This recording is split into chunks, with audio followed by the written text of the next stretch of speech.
G'day folks, AoS Coach here, and we are talking all things Slaves to Darkness, not just any Slaves to Darkness. We are talking about the new Battletome. That's right. No, actually, that's one of the OG original Realms of Chaos. I couldn't find my Slaves to Darkness Realm of Chaos book for the joke. So, I wish I had known that because I actually have the other book, and we could have just done that. Alas. I legitimately do have the Battletome. I've got the digital copy, folks. The real Battletome's in the mail right now, so I can't actually show you the evidence. You just need to trust me. But we are previewing the new 4th edition Slaves to Darkness Battletome. So I'm joined by the next Everchosen, Chris Gropp, who's coming in from the Georgia Warband. Chris is ranked currently a #1 for Slaves to Darkness on the ITC, has had dominant performances at NashCon and Southern Fried Sigmar, just to name a few. You played in the AoS Masters as well, which looked like an incredible tournament. And Chris is going to help me really unpack this new book. The caveat, and I'll get Chris to introduce himself and add some more meat around that bone. The caveat here, folks, is we are going to preview with this the best as possible, but know the context is that we do not have the pitch battle profiles. So points may go up, points may go down. You may see some changes in the way you structure your army. We don't know any of the restrictions. We don't know what this is going to mean. So do keep in mind that while we are giving our best advice, the context may change, and some unit that actually might get an incredible glow up because they get a points decrease, or actually something gets completely nerfed because they lost some rules and actually didn't get a points decrease, and now they're not as valuable. So we'll do our best to navigate. But Chris, introduce yourself. Welcome to the channel. Debut on the channel. Who are you, and why do you love slaves? So yeah, Chris, I'm dealing with the joy, the Sisyphean hell that is grad school, and all the fun AI stuff with that. But yeah, Slaves to Darkness, it's how I fell to Chaos in the first place. So I was, I think I was 12, and I was playing in my local GW with my Lizardmen in like a siege game, and they gave me a sportsmanship prize that was a really busted up box of like old Chaos Warriors, not just like the current sculpt, but the one before that, but like the one before that, where they were just like with the weapons and everything. Spent a bunch of time putting that together, trying to get those to rank up, and then just kind of was like, I love these. And so, yeah, that was a long time ago. And I just keep coming back to them. So currently they are what I came back to after my poor Beasts of Chaos. But yeah, feels good to be, with the Everchosen and the Dark Master again. They're a great faction. I thoroughly enjoy it. I've had a history with Slaves to Darkness, aka Warriors of Chaos. I've still got Galrach and what's his name? Galrach is literally on my table over there. Oh, so good. Early 1st edition. So Galrach, folks, is a Tzeentch dragon that was a dragon that became Tzeentch, and then the magic within it split its head, and it has 2 heads, and it's a bloody incredible. Yeah, it's because he ate a Lord of Change and it consumed him or something from the inside, I think. Yeah. It's so good. Like, I've even converted my Demon Prince to look like Azazel, the old Warriors of Chaos demon. Okay. Yeah, and like and Skylar, the 6-armed snake lady. Anyway, has a good place in my heart. But this is not about me. This is about Slaves to Darkness.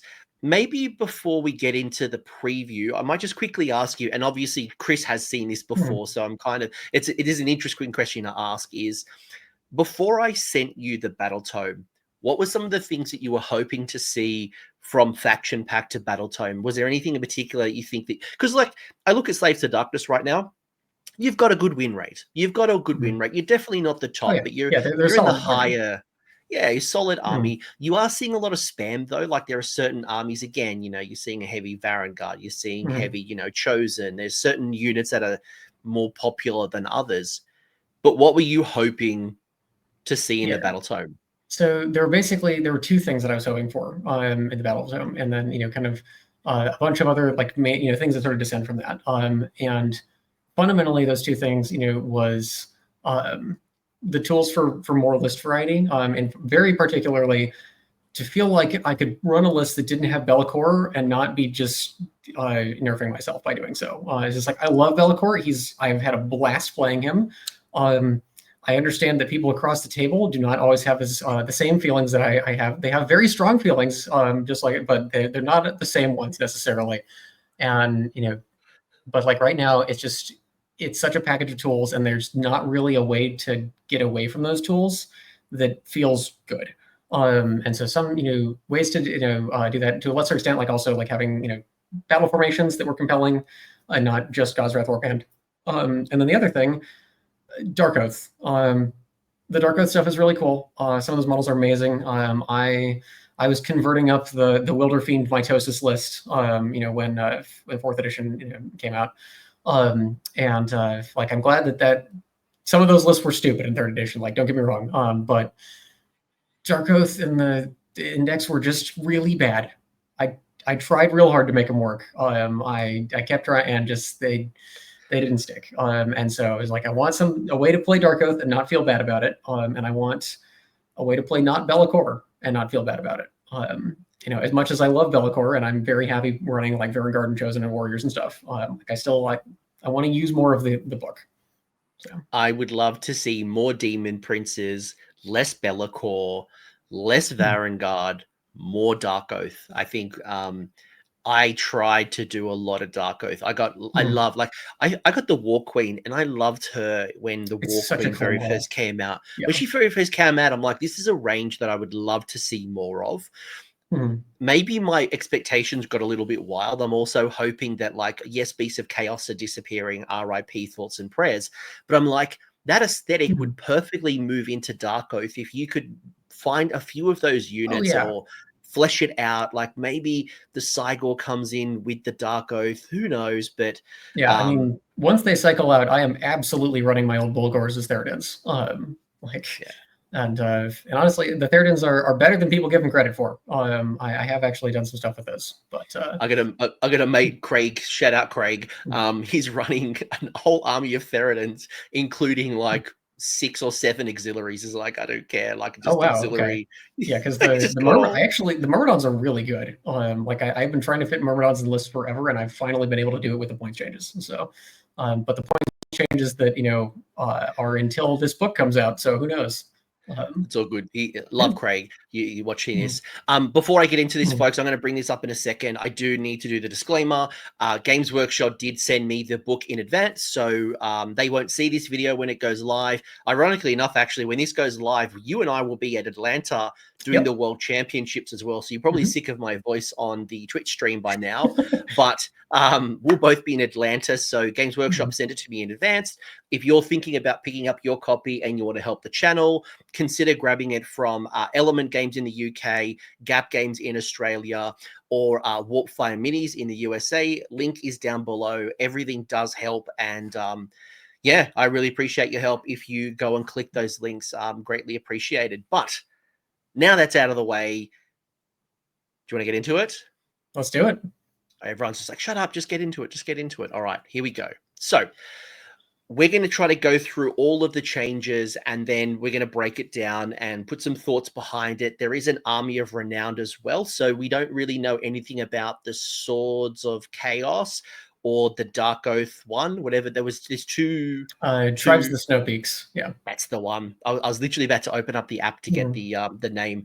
We don't know any of those. Those are not in the Battletome, but all the other Armies of Renown for like Stormcast and Skaven, they weren't in the Battletome, so they just remain on Warhammer Community. So if you play those factions, consider them unchanged at this point. I have no idea, but we do have one extra one to add to the list, which is I'm really excited about. Yeah, me too. But also, if you do play those Armies of Renown currently, help is out there. It's okay. Like, just there. I was actually helping someone this week doing some coaching on the Swords of Chaos. I'm like, you're insane. Like, oh god, I actually played Swords of Chaos. I played a lot of games with it, trying to run it for like ATC in 3rd edition, and unfortunately, ATC didn't fire off. This past year, but it. So I played Slaanesh in 2nd edition with like Kairos Allied and all the Beastmen like formations. So it was that was disgusting when you could like control the Star Strike die rolls using Kairos. It was grotesque. I 5-0'd with that. Basically never had a game that felt close. The Swords of Chaos Armory of Renown in 3rd edition is the most broken thing I've ever played. Unfortunately, the Swords of Chaos in 4th edition is just being sad. But it's. I think there are some things about that we can talk about how the changes here may affect it. So let's talk it later. If the whole internet's upset with you right now, like, just shut up, dude. Just get into the rules. Just shut up. All right, let's start. I'm going to start with the most negative thing, and that is thoughts and prayers. Welcome to retirement or welcome to old world. Chaos War Shrine, Chaos Sorcerer Lord on Manticore, and Chaos Lord on Manticore. Yeah. So rest in peace. Chris, rest in peace. Beautiful war shrine here. Yeah. I was also making up a Slaves to Darkness Slanesh based off Glutos and a lot of conversion. So while I make a lighthearted joke about it, I do actually genuinely empathize. I really like the War Shrine. I saw a lot of incredible people converting up Talia, the new Manticore in Cities of Sigmar, to be a Chaos version, and I really feel bad for you at this particular point. I genuinely feel bad. Galrock. Yeah, but I do also want to point out with these. So I am not fully current on my old world stuff, but I did take a look, and the Manicores are in Old World. I don't think the War Shrine currently has rules in Old World. So no, I don't think it does. I really don't know what's going on with that, because it's the War Shrine I don't think is in the Warriors of Chaos or the Chaos Old World. The Manticores definitely are, and you do see them already reboxed in Old World. So and as soon as I saw that, I knew it was going away. Yeah, as soon as I saw that as well, I'm like, this is going to happen. Chris, look, hobby aside, I empathize. It sucks. You've been through it with Beasts of Chaos. I've been through it many times with Cities, and Stormcast obviously has gone through it. Competitively, we don't really see a lot of these. War Shrine sometimes, but in 4th edition especially, we haven't really seen these 3 hitting the table. So it's not a big loss from a competitive point of view. Obviously, from a hobby, it sucks. Yeah, and like the Chaos Lord of Manticore, I had tried to make work a couple times with the index, like stack that up with the other control boost to be like, hey, everything's got massive control boost, but it just a 4-up save was just a problem. But the War Shrine, like I haven't used the War Shrine basically since I was running Archaon back in like the 2nd edition book, basically. And yeah, so like you said, competitively, this is no great loss. Honestly, the saddest thing about this is that it means that you have exactly one wizard that can. You have exactly 2 wizards that can keep up with your knights, and they're Archaon and Be'lakor. So, and it's worth pointing out that these are completely gone. There's no replacement. They're just straight gone. So, enjoy retirement again. I generally sucks. And if you're on Discord, please share me your version of this. I'd love to see them. Honestly, I don't enjoy seeing models disappear from the ranges. I understand why from a business point of view, but we put a lot of focus and time and love and passion. So it sucks. It genuinely sucks. That's out of the way. Band-Aid's ripped off. Let's talk about the Battletome changes that I've noticed, and then we'll unpack a lot of these more as we go along the way. So I'll read out what it is for the people who are listening, and then you can explain a little bit more. So first off, I think that probably we should allay people's fears and basically say that that this is there's some change, battle trait changes and things, but like most of the book is pretty similar to what it was, right? I mean, it's the context changes, but yeah. Let's take them on that journey, Chris. That's why most of it's white. Okay. Let's go through it. Let's blank it. We'll bring it up. All right. So, I know you. There's important changes for sure. There is some important changes, and like the loss of units sucks. It's not all bad, folks. It's not all bad. So first things first, battle traits have been rewritten. We will go through them in much greater detail on the next slide. We'll actually go through the new battle traits. Chris, without ruining Christmas for them, how did you feel about the battle traits being rewritten? Mixed feelings. Like I really liked the Index Eye of the Gods. I think it was my favorite Eye of the Gods that they've had basically since the like old Path to Glory from like 6th edition Fantasy. This was the first table that I really thought worked perfectly since then. But the mark changes are, of course, interesting, but it's like the new stuff is interesting, and there's some things about it that I'm excited about, and it's definitely I don't feel doom and gloom about it. I'm already, like, as soon as I read it, like the wheels were turning. So both of these changes here, so the battle traits have changed, and the market, so that's both Eye of the Gods and Mark of Chaos has changed.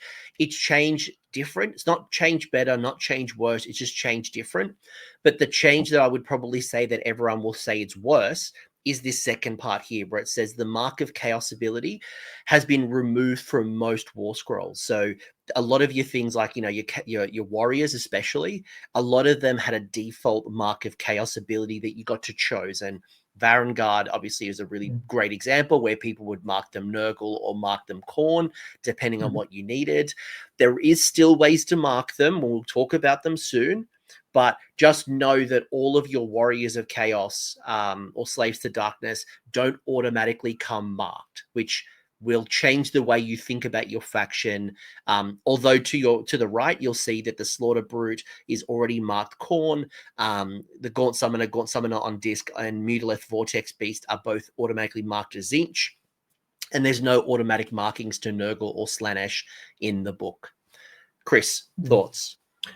Yeah, that was one of those things that at first I was just like, oh man, that's kind of rough, because I guess, I mean, we'll talk about some of the implications after we've actually revealed what what you do to mark people, but not being marked at the start does and I want to talk about this in great detail after we get into some of the other battle traits.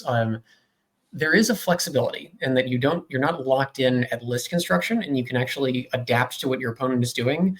And the reason that I enjoy Be'lakor so much is because of that reactivity. Being able to look at the game and be like, I need to do this, and I can go do it, instead of just being, here is my army, I'm going to just push the W key and wipe you off the board.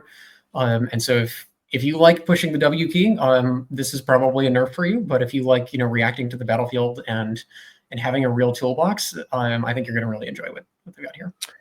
That is a nice reflection. That's a really good reflection. The thing that I'm really excited about is the return of the Ensorcelled Banners. So we'll get into them in much greater detail in this video, but know that you've got a new artifact enhancement. It lists construction. We'll go through the rules in a minute, but you've now got banners back. So this is one way you can get the Mark of Chaos immediately at list building. Chris? Yeah, I mean, Ensorcelled Banners are cool. Like, it gives you some really interesting options. And at first I was thinking, like, oh, this is a way to just to get the marks out from the start. But then as I started looking at it more, it's a mixed bag, because starting with a mark means that you can't get a mark of your choice, right? And so there's some mixed bag there, but also the banners, there's some really good stuff in there, and some really compelling choices. And it's important to notice that this is a banner thing. Varangard do not have banners, so I think that you're less likely to see just Varangard, I think, as a result of that. Yeah, or if you do, yeah. Or if you do, that you're going to get the initial mark. We'll talk about marks soon. Trust me. It's a bit confusing, but know that your banners, especially your chosen got banner, right? Yeah, chosen have banners. Warriors have banners. Warriors have. Some of the Dark Oath have banner. Yeah, it's Chaos Knights, Chaos Warriors, Chaos Chosen, and then Dark Oath Marauders, Dark Oath Fell Riders, and but not Savagers. Yeah, not Savagers. And I think that's it. There may be some of the other random little. Theridans also have banners. Yeah. Yes, perfect. And speaking of Dark Oath, people are like, but coach, they're undivided. They can't take marks. Boom. All of those undivided keywords have disappeared, with the exception of Archaon and. Did I see it one more spot? I might have seen it in one more spot. Might have been Abraxia. Yeah, I can't. I'll have a look at Abraxia while we're talking. But no, I don't think it was Abraxia. But anyway, all of your undivided marks have disappeared. Chris, you were talking to me before we kicked off, and I was stalling looking at Abraxia. The unlocking potential with Dark Oath. Yeah, so not having the undivided mark is a huge buff for Dark Oath, because the undivided mark didn't do anything for Dark Oath. Like, you know, technically you can argue this is a nerf to Gunnar Brand, you know, clearly the best regiment around in the game. Yeah, being able to use the new pledge system and actually engage with the marks is a huge thing. And we're going to come back and talk about Dark Oath Savagers, which is a unit that is it's been so close so many times, and I have some high hopes there. And by the way, Abraxia does not have undivided. Okay. So yeah, giddy up. Giddy up. Cool. So that is some foundational changes, and let's get into some of the other War Scroll changes that I've noticed. So Archaon has gained the anti-hero rend -1 on Slayer of Kings. I've noticed that he has retained the undivided keyword, and I cannot find a single reference on where the undivided keyword actually matters. And then you've got the favored warlord ability that has disappeared.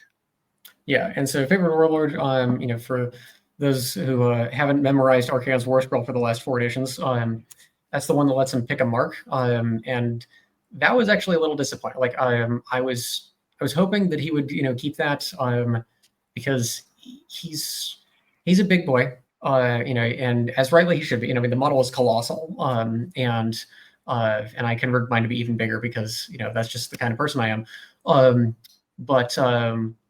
It's a big centerpiece, and like not having you know, a way to really interact with the marks doesn't feel right. And so I'm very curious, you know, if the undivided thing is supposed to do something with that, and that's just a like day one errata thing. But extra rend on the Slayer of Kings definitely helps him be a little less pillow-fisted, because it's not that he doesn't hit hard, but he doesn't hit hard enough for how much he costs. But again, we don't have the points you know, right now, so maybe he came down 300 points and is amazing. And that's the thing, that's the context we don't have, is like with some of these losses, Archaon might have gone down to the 700 range for all we know. We don't, I genuinely do not know. So like, just keep this in mind when you get the pitch battle profiles on Warhammer Community. They will come as the book is about to be released. When it comes to Abraxia, the only change that I noticed is that the battle damage has changed. So instead of it being on, it's now on the fanged, the claws and fangs, not the, what's that, the Bolognese. Gorbolga, yeah. Yeah, that one. Yeah. I think you pronounced it better than I did. Yeah, but yeah, wrong with you. Just, yeah, it's like that was a thing that was just kind of like this looks like a bug, and so I'm glad to see, you know, that some bug fixes. And this feels right. This feels right. This feels good. When I looked at it, I'm like, yeah, this one makes more sense than what it did. Yeah, and I do want to talk about Abraxia later after we reveal some of the other stuff, because it's such a cool model, and there's some interesting, you know, things that you could do with her, you know, currently, and that you can do, you know, with the new book and whatnot. But there are some awkwardness to some of the interactions. But yeah, we'll see how the points shake out. Yes. Yeah. Next call out is the Demon Prince. So Demon Prince actually kept its mark. So yes, the mark is now changed to Pledges of Chaos, but the concept of coming in already marked is something that is quite unique to the Demon Prince, one of the very few that do it. So you don't need to mark it in the new Mark of Chaos thing. You don't need to give it to a banner. You obviously can't. It did lose the Ruinous Favor ability, which you'll need to remind me what that is, but it did gain a Mortal Champion, which is any combat phase roll a dice on a 4+, it has strike first for the rest of the turn. Yeah, so Ruinous Favor was a really cool ability that let it basically roll on Eye of the Gods for units that shared a mark with it, which the way that was worded, you know, initially I thought it's like, oh, you just take a bunch of these and just stack it up. It's like, yeah, there's still some limits on it, which means that, you know, if the stars aligned and you had enough Demon Princes, you could get a mere +15 rend on any unit in your army, which is just, it's not enough. I mean, coming from like old Beastmen, that's just... yeah, we could do better, guys, I think. But as somebody who actually, like, a lot of the you know, the events you're talking about, you know, are done very well. I was running a Demon Prince, and This is very interesting because the Ruinous favor. Initially, I took it to be like, oh, I'll just like I'll buff my Vanguard, or I'll buff like my chosen whatnot. And then I later realized it's like, wait, I can just buff the Demon Prince, and on the buff table was a heal, and that got obnoxious as hell. So being able to just have it like self-sustain like that, this is a loss to its sustainability.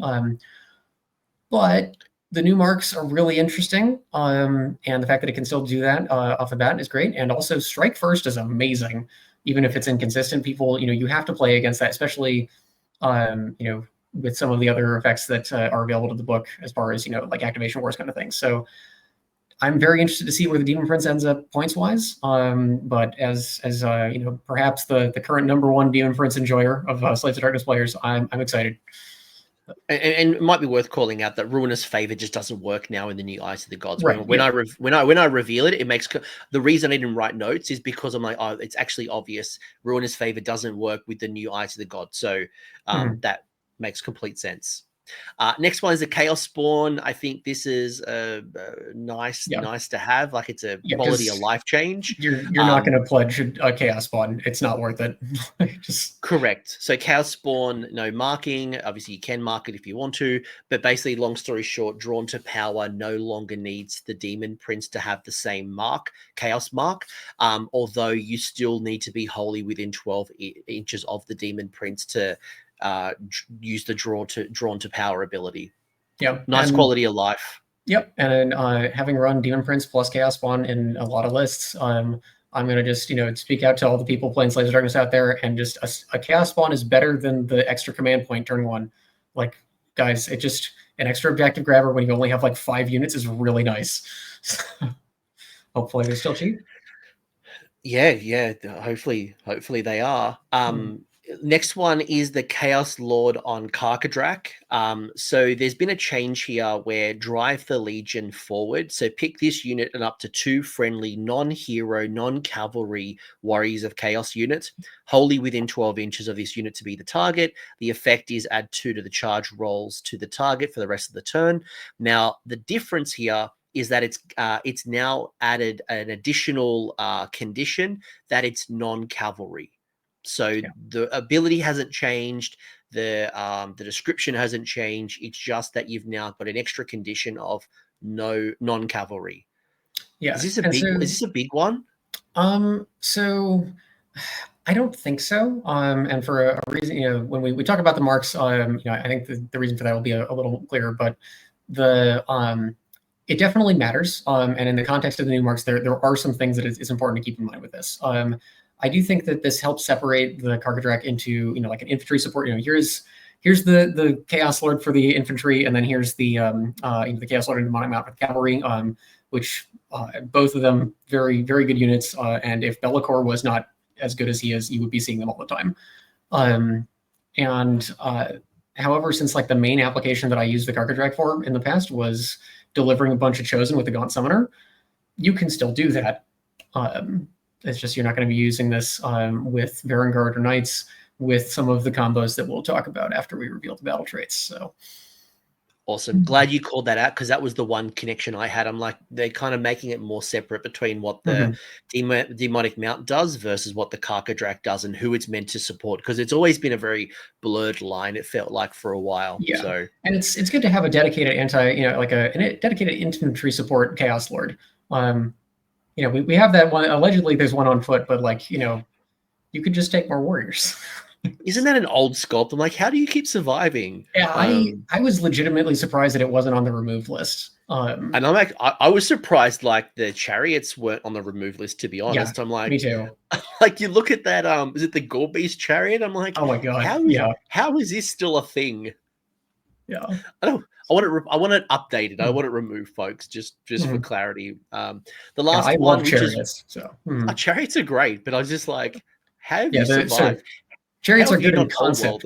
Chaos chariots in the current, in the index they're garbage. But like in concept, I love chariots. I want to run a bunch of chariots. GW, please. The last change, and then we'll go into the battle traits, is one that I feel like I don't even know why they did it. So the Centurion Marshal. So so you pick a friendly non-demon or Chaos Legionaries unit that has not used the fight ability, blah, blah, blah. It's basically the same, but you was pick a friendly non-hero undivided. So they've added the condition of, was it Legionaries? Like, was it non-demon? Oh, Yeah, sorry. so Sorry, instead of it it used to being be undivided. non-heroes undivided, it's now non-demon or Chaos Legionaries. Yeah, and so I'm about 97% sure that this is a typo and that it's supposed to be non-hero, demon, or chaos legionaries. Partly because the demon stuff that it could previously work on is like Furies. It was all the undivided things, and partly also because of something that we'll be talking about at length later in this. But I'm pretty sure that's going to be a like a day one errata. If not, then that's actually kind of exciting. Okay. But yeah, Centauri Marshal, very cool model, and regardless of whether that's a bug or not, there are some interesting things you can do with that. I can honestly say I have never seen a Centurion Marshal or Legionaries on the table since their release. So if any of this improves their chances of being on the table, I'm all in. I'm all in. I've never seen them on the table. Yeah, and I definitely like I did look at a couple lists that do actually involve both of these after looking at some of this, and I had been been looking at them previously, and yeah, I think there's some tech here. Cool. All right. So they're the key changes. Now let's add some flavor and context with our battle traits and stuff. So here are the new battle traits. Will work left to right. We've got our Eyes of the Gods / Dark Apotheosis, their little combination there. And then we have our Pledge to Chaos, and then obviously all the pledges. So let's work from the left. We have the Eyes of the Gods. Once per battle for the army deployment phase, pick a friendly non-unique Warriors of Chaos or Dark Oath hero to be the target. During the battle, the target gains the Dark Apotheosis points as follows. Each time the target uses a fight ability, it gains D3 Dark Apotheosis points. At the end of your turns, if the target is contesting an objective that was wholly outside friendly territory, it gains D3 Dark Apotheosis points. Anything you want to add at this particular point, Chris? I mean, I think we should read through Dark Apotheosis before really discussing this one. Cool. Let's continue. Just giving you a chance in case you had something to add at this particular point. So this obviously replaces the 2d6, 1d6 Eyes of the Gods we had in the past. So we then have Dark Apotheosis. Once per battle, any hero phase. Pick a friendly unit with 8 or more Dark Apotheosis points to be the target. Pick one of the following effects. You can either have the Aura of Chaos, where you heal X, the target, where X is the number of damage points allocated to the target. In addition, the target has Ward 5+ for the rest of the battle. Alternatively, you take Demon Hood, where you set up a Demon Prince within 1 inch of the target, then remove the target from the battlefield. If the target is your general, the Demon Prince becomes your general instead. If the target has any enhancements, the Demon Prince has those enhancements. If the target has a Pledge to Chaos keyword, the Demon Prince has the same keyword. Otherwise, pick one Pledge of Chaos keyword for the Demon Prince to have for the rest of the battle. Yeah. So it's a lot to, it's a simple ability with a lot of implications. And so, first off, of course, rest in peace, the old Eye of the Gods table. Varangard getting up to rend like 6 and stuff, was a great time, but it's okay. We, got other things we can do with it. I'm very glad to see that the you can get the Dark Apotheosis points not just by fighting, but also by like standing on points, which means that your support heroes can actually benefit from this. And that's kind of one of the issues that I had with the old the Index Eye of the Gods was like, okay, there were some lists where you're playing against like Gargants or something. It was just kind of a non-factor. But here it's just like, okay, you have a way to do this regardless of what your opponent is doing. I am going to laugh the one time that somebody uses the heal to get rid of like being on fire or diseased. Yeah, it's in your hero phase, so you use rally first and then do this. Yeah. So, yeah, and if your opponent doesn't let you do it, like just don't be a dick. Just let them do it. Like, come on. Yeah, or just Yeah, so be mindful of that. There's very few abilities like that, but just when it shows up, it matters. 5 upwards, real good. The fact that you can't put this on unique units, definitely. Being able to get a 5 upward on so I guess like the Be'lakor has a 6 up. Braxian and Archaon already have the 5 up. But still, just like being able to just full heal Archaon from 0 would have been amazing. And it's probably fair that you can't do that. He's already gotten his Dark Apotheosis, right? So Demonhood is something that I think a lot of people are going to feel weird about because it's it kind of goes back on some of the premises of 4th edition where you don't need to bring more units than are actually in your army. And it's like, okay, here's 1 Demon Prince. Previously you could potentially need a bunch of those and like a bunch of spawn and things like that. So it's goes back on that premise a little bit, but it's you still have a very compelling option other than that. It's not just, I'll just take 1 thing off the table. It's like, hey, full heal, 5 upward on like a Chaos Lord on Karkadrak. That's amazing. Demon Princes though are also, they're real good. Like they hit like 2 Varangard. They can fly, or they can have a bunch of like anti-hero nonsense. They're excellent assassins. They're really, really chunky. And especially starting with the pledge, like you can do a lot with that. So this is a strong ability. It's the fact that you can only do 1 hero doing this is a little sad. Means that you can't have like a thematic army with a bunch of Dark Oath heroes trying to just vie for glory and whatnot. But this is still going to matter. And I think that like this and a few other things, may push people to actually not just run Be'lakor, but actually have a hero that can benefit from this. Do you have any thoughts on who might be a good recipient of the Eyes of the Gods / Dark Apotheosis? Is it something that's durable like Chaos Lord on Demonic Mount or Karkadrak?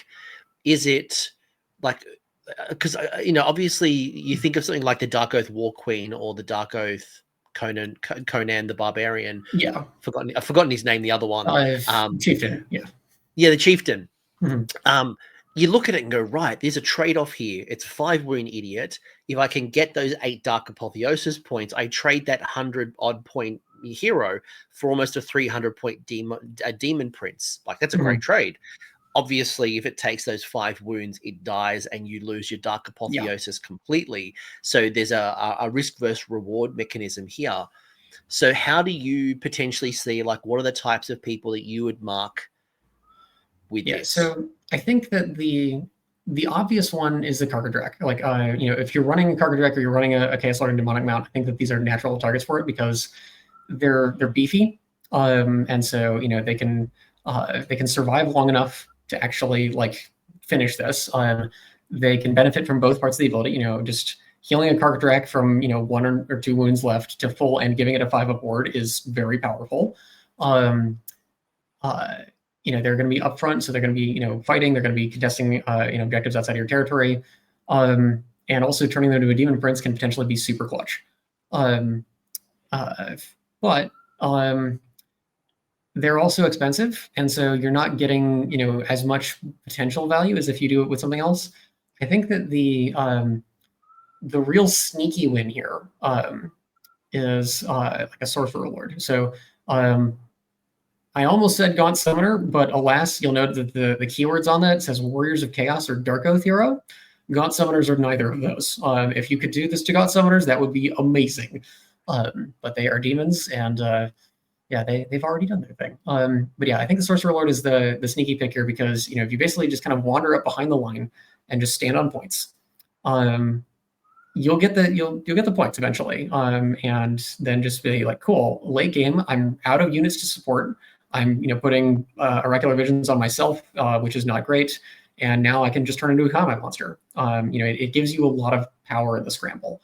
And if somebody comes over, it's just like, cool. I'm going to charge a manifestation that went into my lines, and somebody else will kill it, and I made a fight, even though there's nothing to fight. I made a charge, therefore I can fight, therefore I get my points. And so I think that that's actually a pretty solid pick there. But I got to pick for you. He's my sneaky. He's my smoky. All right. You can tell me how crazy I am. Okay. Exalted Hero of Chaos. Oh God. Okay, so I love the Exalted Hero. So let me hear me out here. All right. At the moment, it's a 120 point hero. Okay. Mm-hmm. It doesn't take up a hero slot because currently it joins as a Ruinous champion, so it's not going to extend your drops. Mm-hmm. It's cheap enough, 3 up save, 6 health, and look, if it gets into a hero or monster, it gets +1 damage, but it's decent enough in combat with the 5 attacks, 3 threes, 1 for 2 damage that Yeah. that it can generate both points. Yeah. That's my Smoky. Yeah, and the fact that they don't take up their own regiment is also makes them an excellent carrier for the like enhancements and whatnot. And Slave Sergeants has some real good enhancements that honestly do not get enough love. So Exalted Hero, I do like that one. I will see your Exalted Hero and raise you 1 Ogroid Myrmidon, which currently is 50 more points. But it doesn't have the Warriors of Chaos keyword. Oh, you're right. It doesn't have Warriors Chaos. Yep. Okay. That was the first one I looked at. I swear when we were talking, I had a look, and I'm like, yep. Okay. Yeah. No, I just normally I'm just like, oh man, Exalted Hero is great. And if I ever don't have the 50 points for the Myrmidon, I'll take one. But yeah, no, Exalted Hero, I think that's a good shout. Because it's just you can just throw them in and they're just good. So yeah, I think viewing this as basically an extra, I think is the main insight. Like, don't build your army around Eye of the Gods. If you're taking a hero that's not Be'lakor, you should be doing that because that they do something for you, which is probably hold enhancements, and that this is a nice bonus. But yeah, it will matter sometimes. If you've got the points, that Exalted Hero of Chaos would sit perfectly in a list. Mm-hmm. And the fact that you can trade off into a 300 point demon hero, demon prince, great trade, good survivability. And you know what? If someone puts their focused attention into an Exalted Hero of Chaos to stop you from the Dark Apotheosis, well, good. That's not going into the rest of your army, and you go do your thing. So, all right, I think we talked enough about this. I think it's great. I think survivability is key. If you want to play defensively late game, have something like the Sorcerer, amazing. But, I think we both agree something that can be a bit more durable, something can also fight, whether it's the Karkadrak or the Exalted Hero, I think will play nicely into this space. Yeah. The other part of the book is the pledges, right? So you've got the pledge system, aka the old Mark of Chaos, where you pick a friendly. So this is once per turn in the hero phase. So we get to do it every hero phase. Yay! Or your pick hero a phase. friend. Yeah, your hero phase, not every phase, like your hero. Good call. I thought I said it, but maybe I didn't quite articulate that. Pick a friendly, non-unique Slaves to Darkness unit that does not already have one of the keywords below to be the target. Pick one of the following pledges of chaos. So you'd be pledged to Khorne, pledged to Tzeentch, pledged to Nurgle, pledged to Slaanesh. That unit has the keyword for the rest of the battle. So that's the new system.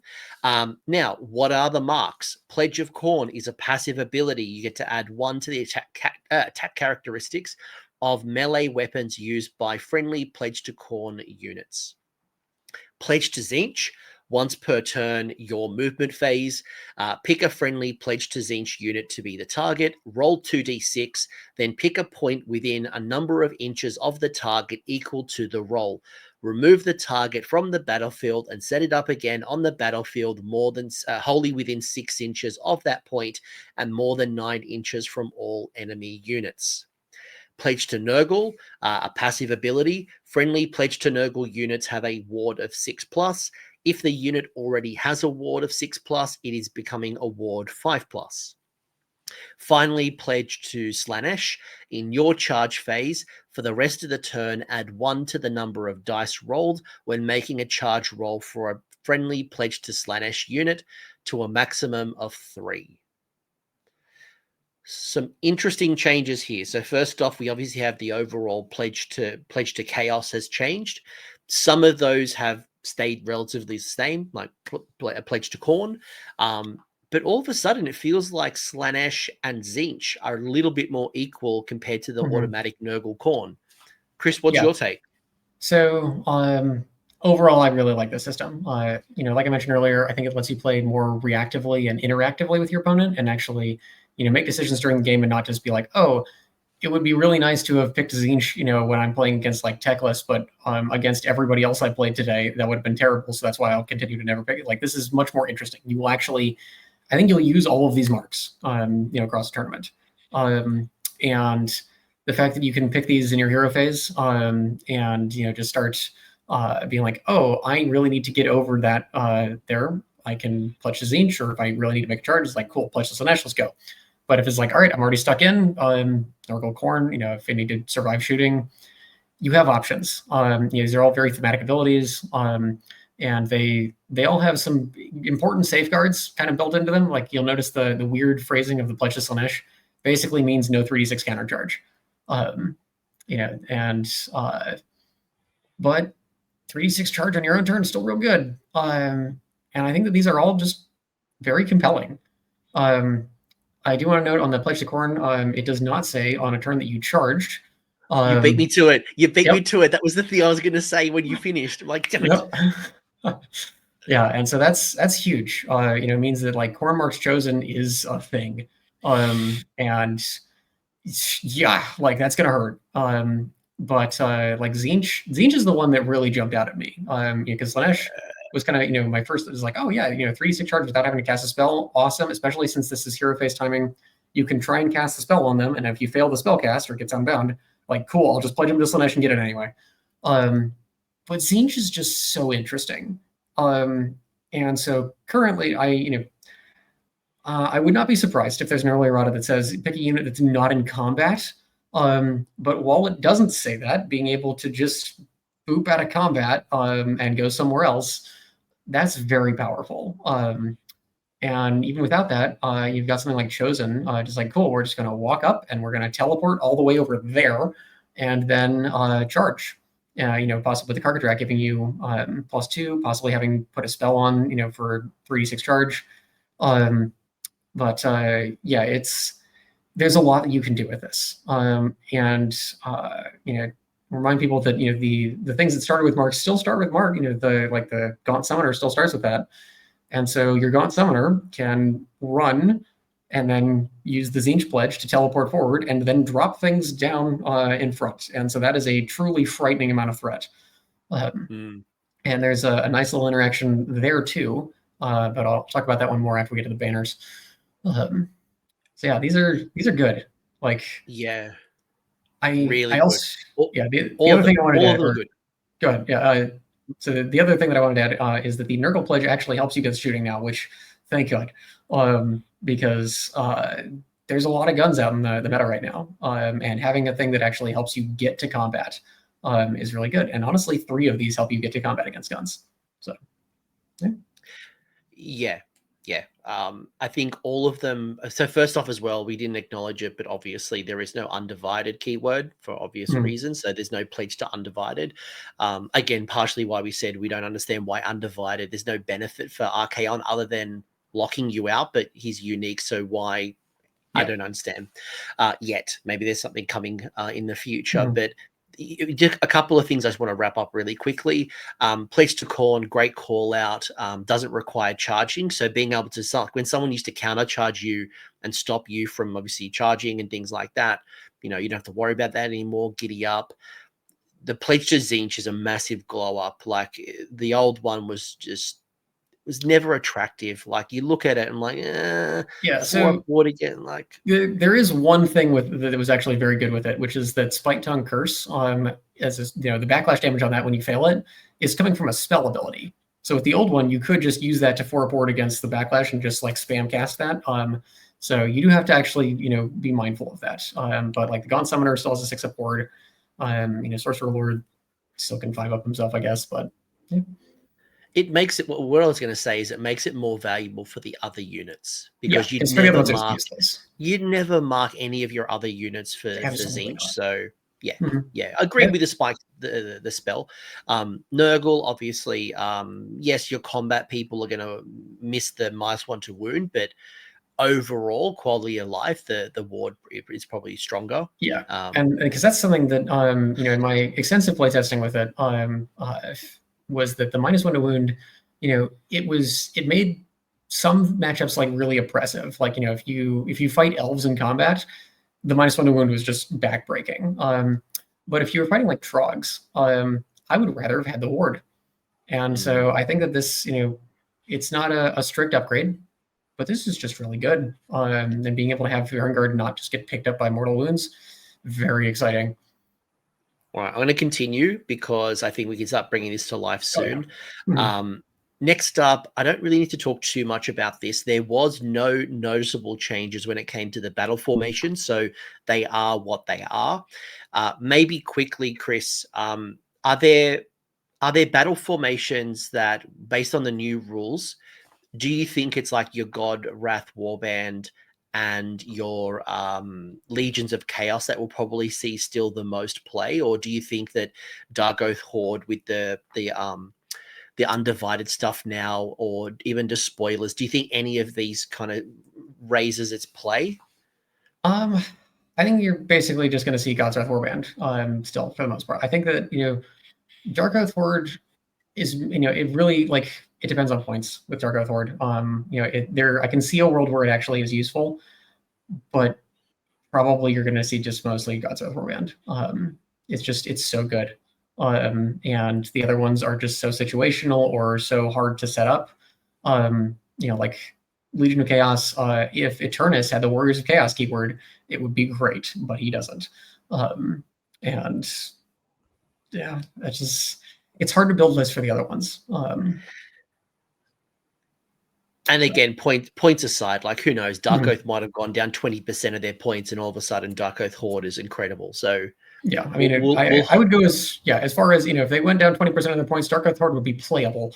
I will remind you that right now Dark Oath Marauders are the same points per wound as Chaos Warriors, which is it's sad. All right. Anyway, nothing's really changed here. We don't need to go into too much detail. It is what it is. Let's continue.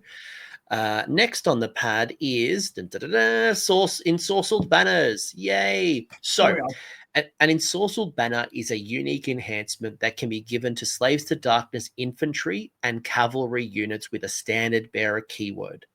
A unit can only have one Ensorcelled Banner.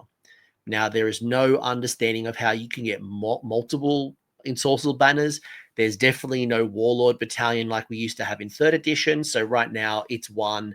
I haven't seen any way to get an extra one at this particular point. Who knows what comes in the next General's Handbook.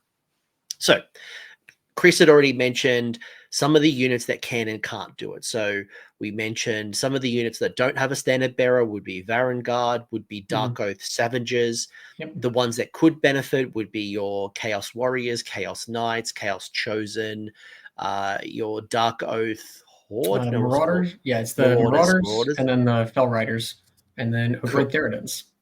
And Theridans, of course. I've got to keep the Theridans.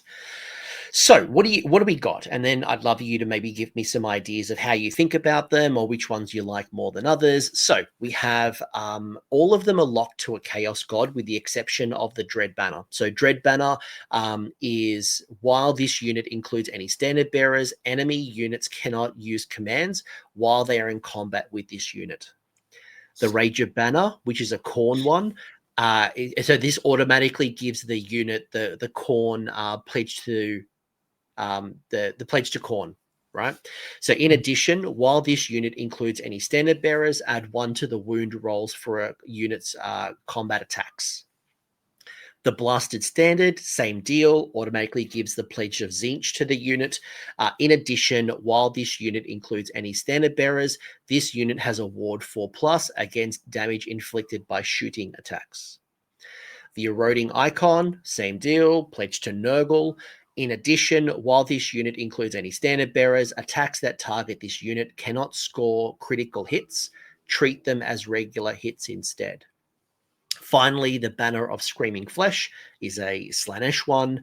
In addition, if this unit charges this turn, for the rest of the turn, add 1 to the attack characteristics of this unit's melee weapons.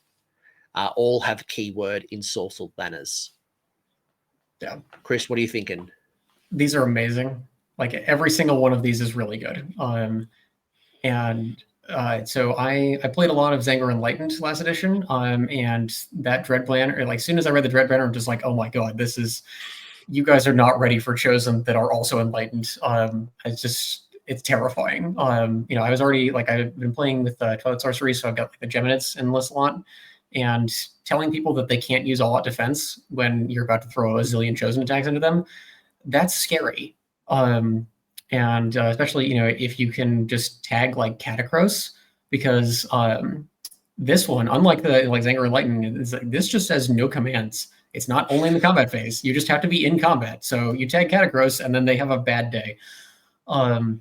So yeah, these are all amazing. I think this particular things that I want to call out here. So Dread Banner is really, really good. I think that's, if you don't know what to pick the Dread Banner. No commands is just good. And it doesn't lock you to a mark though, which also means it doesn't start you with a mark. So if you want more flexibility, it's real good. If you want to start with a mark, the Slaanesh, Banner of Screaming Flesh is really strong, because it gives you basically the old Mark of Khorne on top of the 3d6 charge from the Mark of Slaanesh. And importantly, because you start with that keyword, you don't have to be given that keyword. And this is especially relevant for, going back a little bit to the Gaunt Summoner thing I mentioned. So you used to want to either cast the Gaunt Summoner spell or like have a card track or something, so that you didn't have to just make the raw 9-inch charge with your Chosen after they drop out of the Silver Tower. Because since they weren't on the table in the hero phase, you couldn't cast 3d6 charge on them. But now they can have the Mark of Slaanesh when they arrive on the table. So they've already got their 3d6 charge. And so they can potentially making, a 5-inch charge on 3d6 if, you've got Karkadrak on Summoner, cast a spell, etc. And then get extra attacks when they do that. And that is terrifying. Especially because that Gaunt Summoner can be delivering them basically anywhere on the board. Because he's got the Tzeentch mark, so, auto run 11 inches, teleport another, at least 8 inches, even if you roll Snake Eyes, and then drop like 12 to 18 inches from there, and then 3d6 plus several charge. It's scary. Like that is a really terrifying threat that people are going to have to respect. I do really like the Eroding Icon. Anybody who's been playing Be'lakor knows how good blocking crits is. Especially like against Nighthaunt, it's very, very good. And then remember that this is going to combo with, you're going to have a ward because of this. Being able to tell all the elf archers that they don't get auto wounds is also really fun. Yeah, that one I think I like the Eroding Icon and the Banner of Screaming Flesh best because they always help you. With the Screaming Flesh, you're playing this on something that's going to get into combat. It's going to do that better. You don't have to rely on the spell. And with the Eroding Icon, it means that you have your durability before you've got a turn, so it protects you against elf strikes. So you put blob of 20 Chaos Warriors, give them Eroding Icon. Cool. Here's what you can shoot. Here's what you can charge. They can take it, even before you buff them up. So yeah, everything here is good. I don't think that you can make a wrong choice here. Personally, I think Dread Banner or Screaming Flesh are the two that I'm looking at, but like I said, I really like to play reactive and have options. And also, I miss my Enlightened. I converted up a bunch of those guys on foot, and then my Beastmen, not only had the thing happen to them, but also just they left the book. And being able to turn Chosen into Enlightened sounds real good. Yeah, it's really concerning. I was just rereading the Gaunt Summoner in 4th edition to make sure that it wasn't keyword locked. Because I'm like, this feels oppressive. Like, I'm like, I wonder if it requires you to have the Tzeentch keyword to go into the Silver Tower. And the answer is no. Like, it's just friendly unit. So it'll be fascinating to see if there's any updates or any erratas. But right now, what you're proposing is absolutely terrifying. It is just straight up terrifying. Let's see if it happens. Let's see if it happens. But right now, it's rules as written. Giddy up. Stonks on Gaunt Summoner have just gone up even more. Chosen has just gone up even more. And I think I love your combination of the Dread Banner, but I think to your point, you also don't get the keyword immediately. But shutting down commands, whether it's all out defense, whether it's redeploy, whatever it might be, it is just going to make those Chosen slap. Yeah. Anything else with Ensorcelled Banners?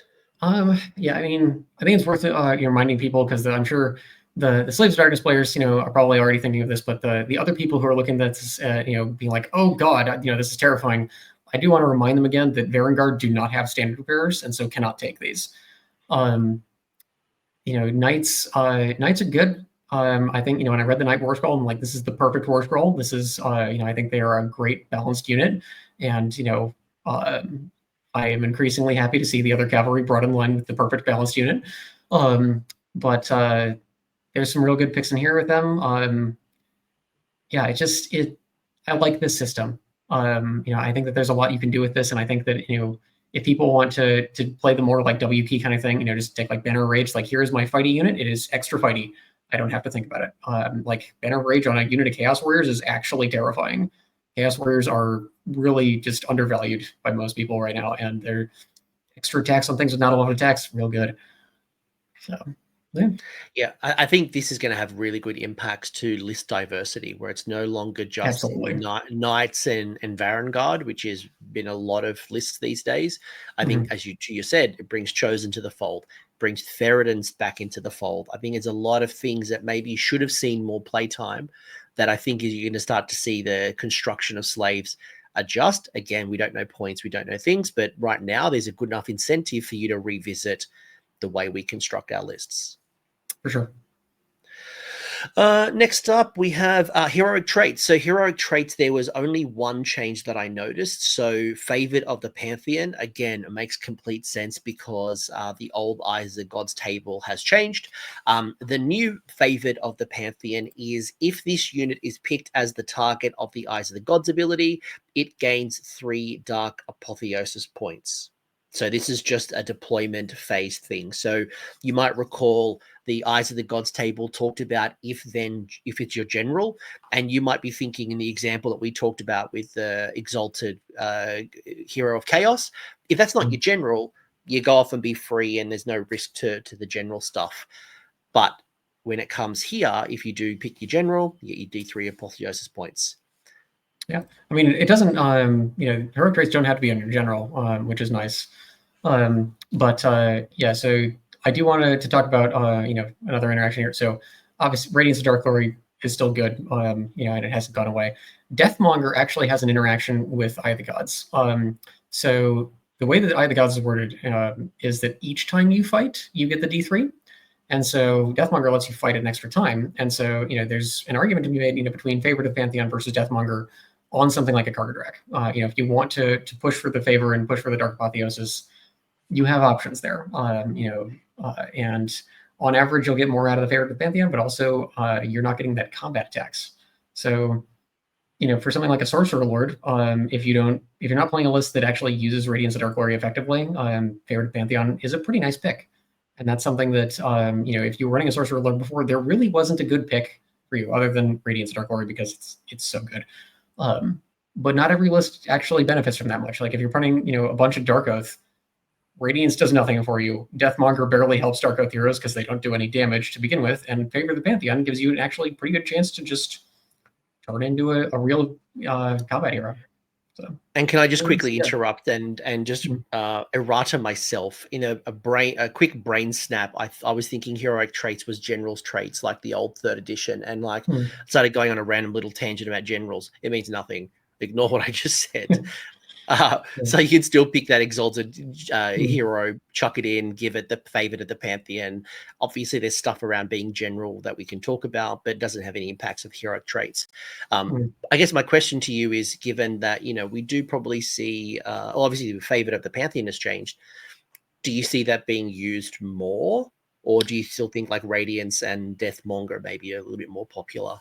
So, I think that you're not going to see it a ton, but you may see it. So if Dark Oath points become playable, then I think that this is actually very good for them because they get basically 0 benefit out of Radiance. Deathmonger is not great for them either, and being able to actually generate a Demon Prince, very good for them.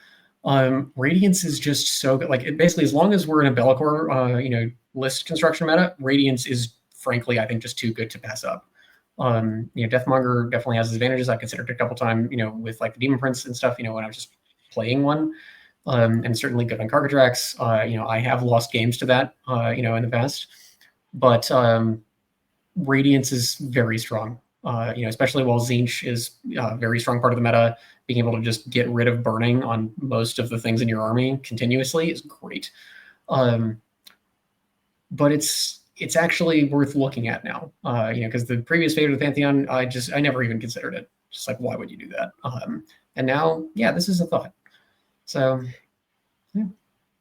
yeah, if you got a really squishy hero, and you're relying on the Dark Apotheosis rule, I think Favored it works nicely, but there's too much benefit. Well, at least for Radiance, which is like an auto, like any hero phase, you're laughing. Yeah. I think it's so good.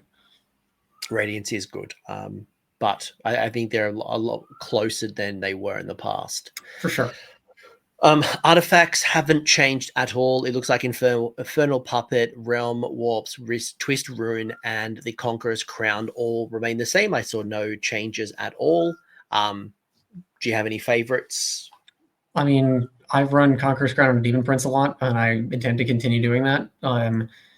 A unit that's control 5, but is infantry keyworded, because if they monster keyworded it, Radiance would be way too good on them, and also makes other people -5 control. Like, it's a disgusting combo. Infernal Puppet is also very good. Basically, if I'm not running a Demon Prince, I'm usually running Infernal Puppet. I've killed Kairos with that before. It's great. Like, they're good things. Realm Warpers, Twist Rune, if they made it any hero phase instead of your hero phase, I would actually like it. But unfortunately, if you go second against like a Huracan or something, it doesn't matter. So, Fair enough. Spells also haven't changed. Nothing has changed there. So the casting values, the rolls, like all of those remain unchanged. Do you have any favorites that you're using, or maybe even any changes that have happened off the back of the marks and things like that might change your thinking? Yeah, so I mentioned earlier, the previous, like the Index Tzeentch mark, let you, forward board against the backlash damage from Spite Tongue Curse. So I actually did a lot with that. When I was running Sorcerer Lords, they would be Tzeentch marked. I run Gaunt Summoners with regularity. Be'lakor can just take it because he's standing next to somebody with Radiance. And so I will probably be casting less Spite Tongue Curse, given that I actually have to respect the disadvantage on it now. Shucks, I have to play Fair and Honest Warhammer. But it's still a great spell. This is still a strong spell lore. It's not as flashy as some of the spell lores in the game. It's nothing like the lore of change, the Tzeentch lore that everybody actually uses. It's not that, but it's still real good. And the fact that we still have the 3-6 charge means that, like I mentioned before, you can try and cast demonic speed on something. And if you get it, cool. Corn Markham, send him in. Or Tzeentch Markham, have him teleport over and send him in. And if you fail to get it, do something else. Because you don't have a start of hero phase. It's like it's all at the same time. So you can just be like, I'm going to try and cast a spell. If I get it, I get it. If I don't, I have a backup plan.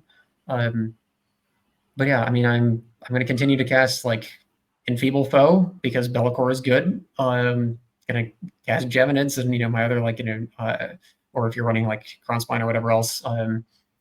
And all of these are just going to see use. It's a very solid spell lore, and it does the things that Slaves of Darkness wants it to do, and it's going to continue doing that. Kind of terrifying if you think about the mark of Slaanesh and Demonic Speed on 2 different units, and the aggressive potential. Then you add the delivery mechanism of the Gaunt Summoner as well. Like, you could go very aggressive early game if you go low drops, or even any drops, but like if you want to go that top of turn 1, absolutely smash someone in the face, that is an option if you want to go that way. Yeah, because you could do like Gaunt Summoner is delivering Chosen with the banner, so they've got the 3-6 charge that way, and then like Varangard that you cast Demonic Speed on, and then like here fight 6 Varangard and 10 Chosen on top of 1. Scary stuff. And if you wanted to, you could pick the Demon Prince which already starts with the mark, and go Slaanesh if you wanted to as well, and potentially go 4 up, fight first. Yeah, so actually, with that in mind, you could, Soulspring Bridge Basically just like, here, I'm going to Gaunt Summoner one unit, I'm going to Soul Scream Bridge another one, and just here's 20 Chosen, 3d6 charging at +2 from a Karkadrak into your army, top of 1. And one of them is then going to have +1 attack afterwards. Like, it's just... What monster have we created? What have we created? Oh, it's beautiful. I need to paint more Chosen. Oh, okay. And go buy them from my affiliate partners, folks. Go buy your Gaunt Summoners and you're like, oh my gosh. But look, I think what we're hearing here is that there's a lot more creativity around the way you build your list, which is exciting. And some of these might change. There might be an errata, there might be some FAQs, but I think, you know, what we're seeing right now is it's sounding quite interesting, and we're getting a lot more diversity in our list, which is that's all I ask for, is more different types of units. Yeah, and I think that, you know, overall, the way that the mark system has changed means that you're not going to be as cookie cutter with it. You're not going to just pick the same things because they're good on average. You know, you'll make a really important choice with the Ensorcelled Banner and how you're going to use that, because that is a huge part of the power of the faction. But then a lot of it is reactive at the table. You know, like if you're playing against Fire Slayers, you're going to pick different things than if you're playing against LRL. And I like that. I think that's interesting. Yeah, I think for some people, they like the guarantee, and obviously they like the pre-markings. On the other hand, the being able to adjust is going to also benefit you nicely. Really quickly, endless spells or manifestations haven't changed as well. Not really seeing a lot of these on play. People are picking, you know, Cronspine, Morbid, Twillet, Primal. They're picking all the things that are not this particular lore, and they haven't changed as well. So I don't imagine that their popularity is going to rise anymore. Yeah, like I really want Eightfold Doom Sigil to work, but it's just, it's so hard to set up. You know, there may, like, depending on points, there may be a list with Dark Oath Horde and the Doom Sigil and just a bunch of Savagers. I'd be like, cool, I'm going to just stack plus attacks on Savagers. But I don't think that actually is going to work unless they drop their points way too far. So, yeah. And even if it does, probably just play a different manifestation lore anyway. Which is a shame because they're cool models, but yeah. Yeah, they are cool. Alrighty, now, so I guess well, and the Chaos the Nexus Chaotica didn't change either. So so might be interesting as well, as you've mentioned, you know, have that Sorcerer Lord sitting at the back generating Nexus points, also generating your Dark Apotheosis. When you hit the 9, is it the 9? Yeah, when you hit the 9, then you might do the teleport as well, get your Demon Prince or do whatever you want to do, and maybe there's a turn 3 little double combo there between activating the Nexus and then turning into a Demon Prince and going off and being free. Yeah, I mean, because I'm basically imagining, you know, you do the plus cast to just, you know, do a spell and then turn into it. And since it is, you know, the Dark Apotheosis is any hero phase, you know, that part you could still, like, Magical Intervention, you know, fire off a spell and then turn it into a Demon Prince. But the Nexus, it's if it was 10 points, I would often leave it out of lists, but it has also won me games occasionally. You know, I killed Krondus with it at the Michigan GT. That was fun. I apologize to my opponent, you know, in advance when I did that, and I'd like to, if they're listening to this, I'd like to apologize again, but also I regret nothing. It's a nice little bonus. I've seen plenty of people who don't care about it and just don't even have a hero sitting on there generating stuff or doing anything. Oh yeah, you don't need a hero next to it to roll the points. Yeah. But to tap into the casting role, like to be able to so more just like you sit there, get your little wizard, get your plus to get your whatever you're off, and then you run off and be free. But yep, yeah, it's there, and that's what I can say about it. So I continue to, you know, there's a lot of players out there that are even trying to be like, oh, you know, what do I need to buy to get into Slave's Darkness? It's not a Hearthstone. Buy your Chosen and Varangard and Warriors and things first. And then, you know, you can pick it up eventually. Yeah, it's not like the Stormcast terrain delivery mechanism. Like it's, you know, it's nice to have, but yeah. Anyway, it's unchanged. It does what it does. So I guess there's, before I get into the one and exciting Armies of Renown, and legitimately it's exciting, so don't drop off here, folks. I've got two lists, one being Chris's list in a second. The other one is one of the common kind of Slaves to Darkness. There's obviously a lot of lists out there, but I was curious to say, right, if points don't change and we know rules are, would this change at all? Like, would you tweak this list, and how might you tweak this list? Yeah, so I think that the standard list like this is gonna probably look pretty similar. If you got chosen already, great. You stick a banner on them. If your Varangard are gonna get, probably your first pledge is gonna go to your Varangard. Your chosen are gonna start with Mark, and you're just gonna like WP at people, and that's gonna work. Like, and if you've been enjoying that, I think you will continue to enjoy it.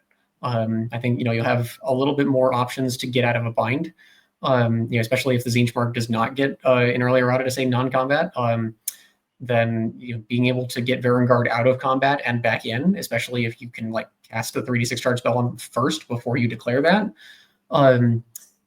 But if you're running the 12 Varangard and some Furies and Eternus, probably switch some of those Varangard for something that has a banner, because they're so good. I think that the Ensorcelled Banners are too strong to leave on the table. Just even if it's like Warriors holding the Dread Banner to just go tell people they don't get to all-out defense against your Vanguard, that's still worth doing. Knights are a common pick in lists like this, and they have a place, and I love to hear that as somebody who owns 70 of them.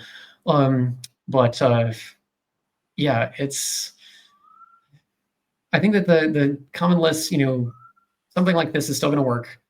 However, I do think I would tweak this. So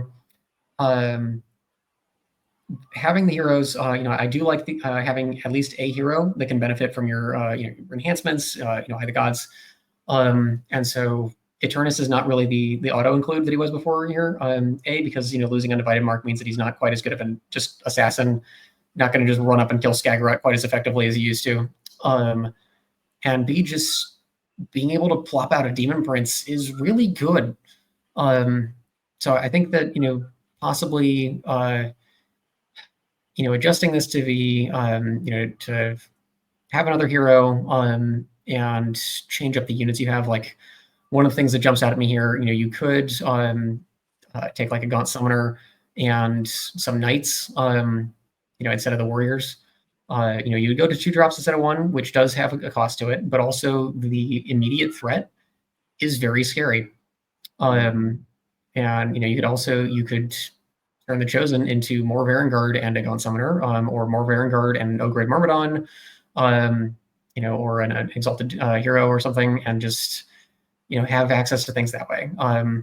So do you think though, like just to interrupt you for your Varangard comment, because Varangard have less incentive to run. Now, I'm saying this, assuming the points don't change, but they all don't get the mark immediately. You can't give them the banner to give them a mark. So if you were someone who was running, let's say, 2 blocks of Varangard, both marked Khorne, both going in and having an absolute field day, you can't do that anymore. So, you can, but it's not as impactful. So I guess my question is do you see a world where people will scale back their Varangard and maybe look into other options like Warriors, like Chosen, like other alternatives? Or do you think the current Varangard obsession will still continue, assuming no points change and all that stuff? And so I think people should definitely look into Chosen and Warriors, but I was saying that before this too. Chosen are very strong. Warriors are honestly a very solid unit. They hit harder than you think they do, and they're very sticky on the table. They do good things. But also, if you have already painted 12 Varangard, I don't think you wasted your time. I think that 2 units of 6 Varangard is still very playable.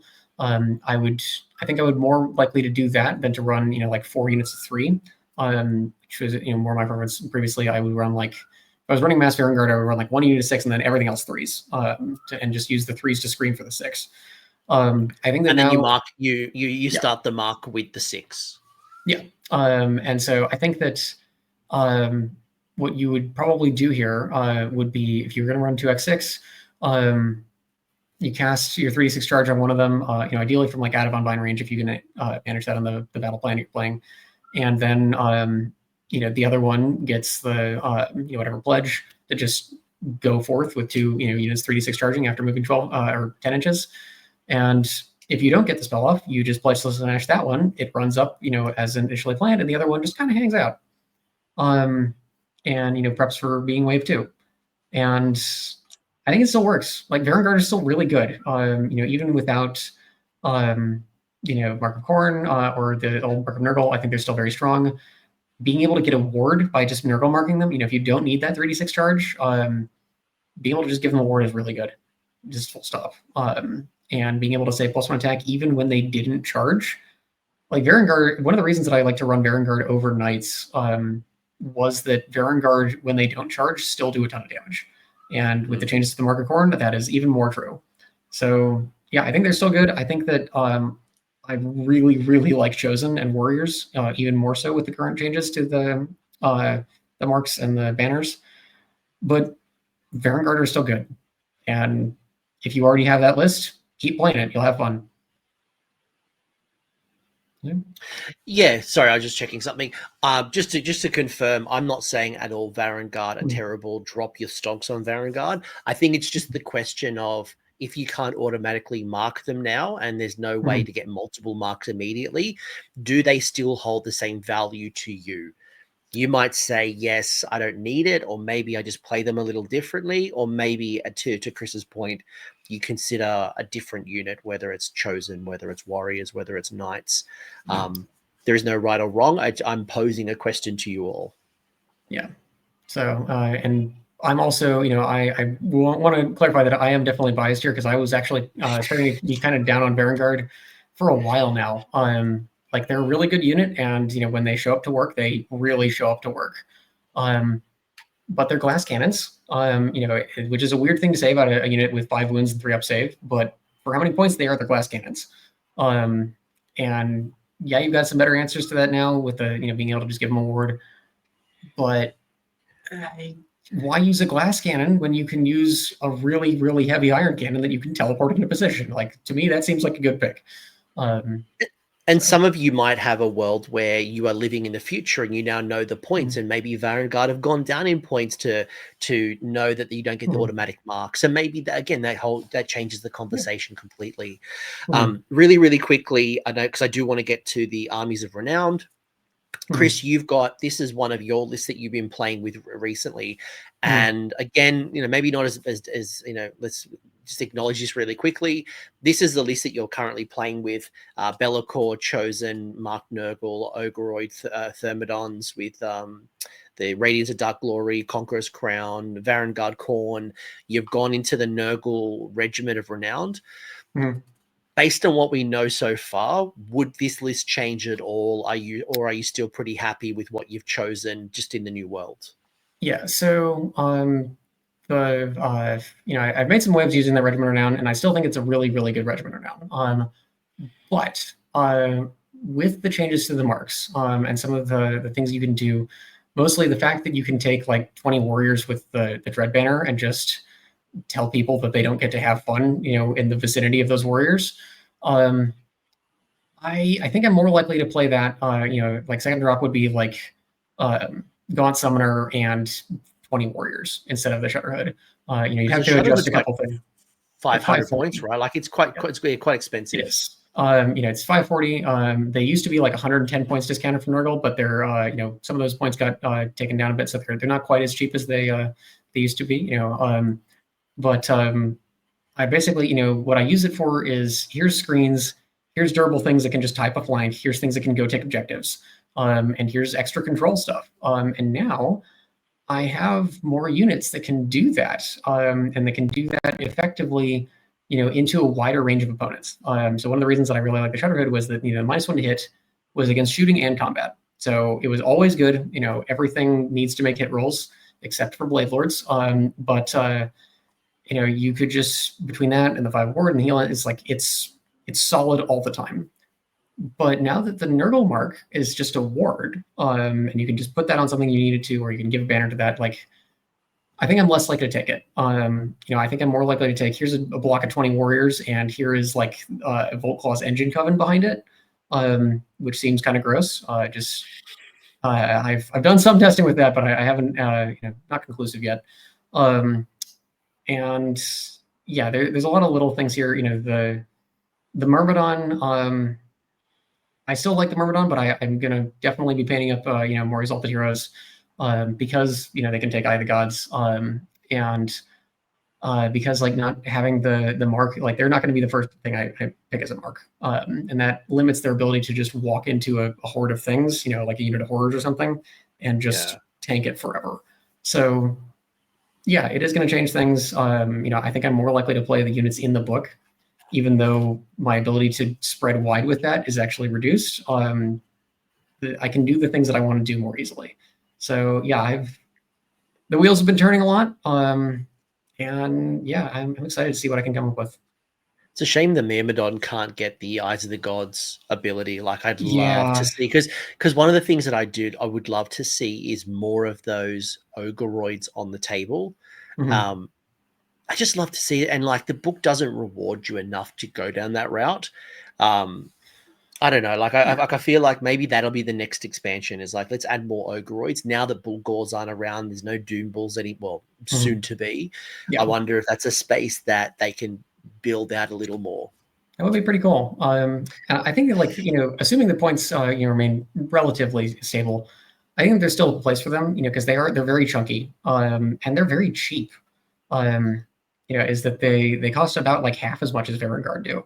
But they're boring. They're one-dimensional. My point is not about their quality. My point is that you can't build a dynamic list. Yeah. Like they're less dynamic than the Trogs. Like, okay, you got Rock Guts and you got Bloody Dank. Like you've got some options. Anyway, my point is more Ogreroids, please. Yeah. I tell you like, what, give me an Ogreroid wizard. Yeah. Well, you get in line for my Gargant wizard, but yes, you can have an Ogreroid wizard after, or a priest. You lost your priest. Yeah, that'd be great. Give yourself a priest.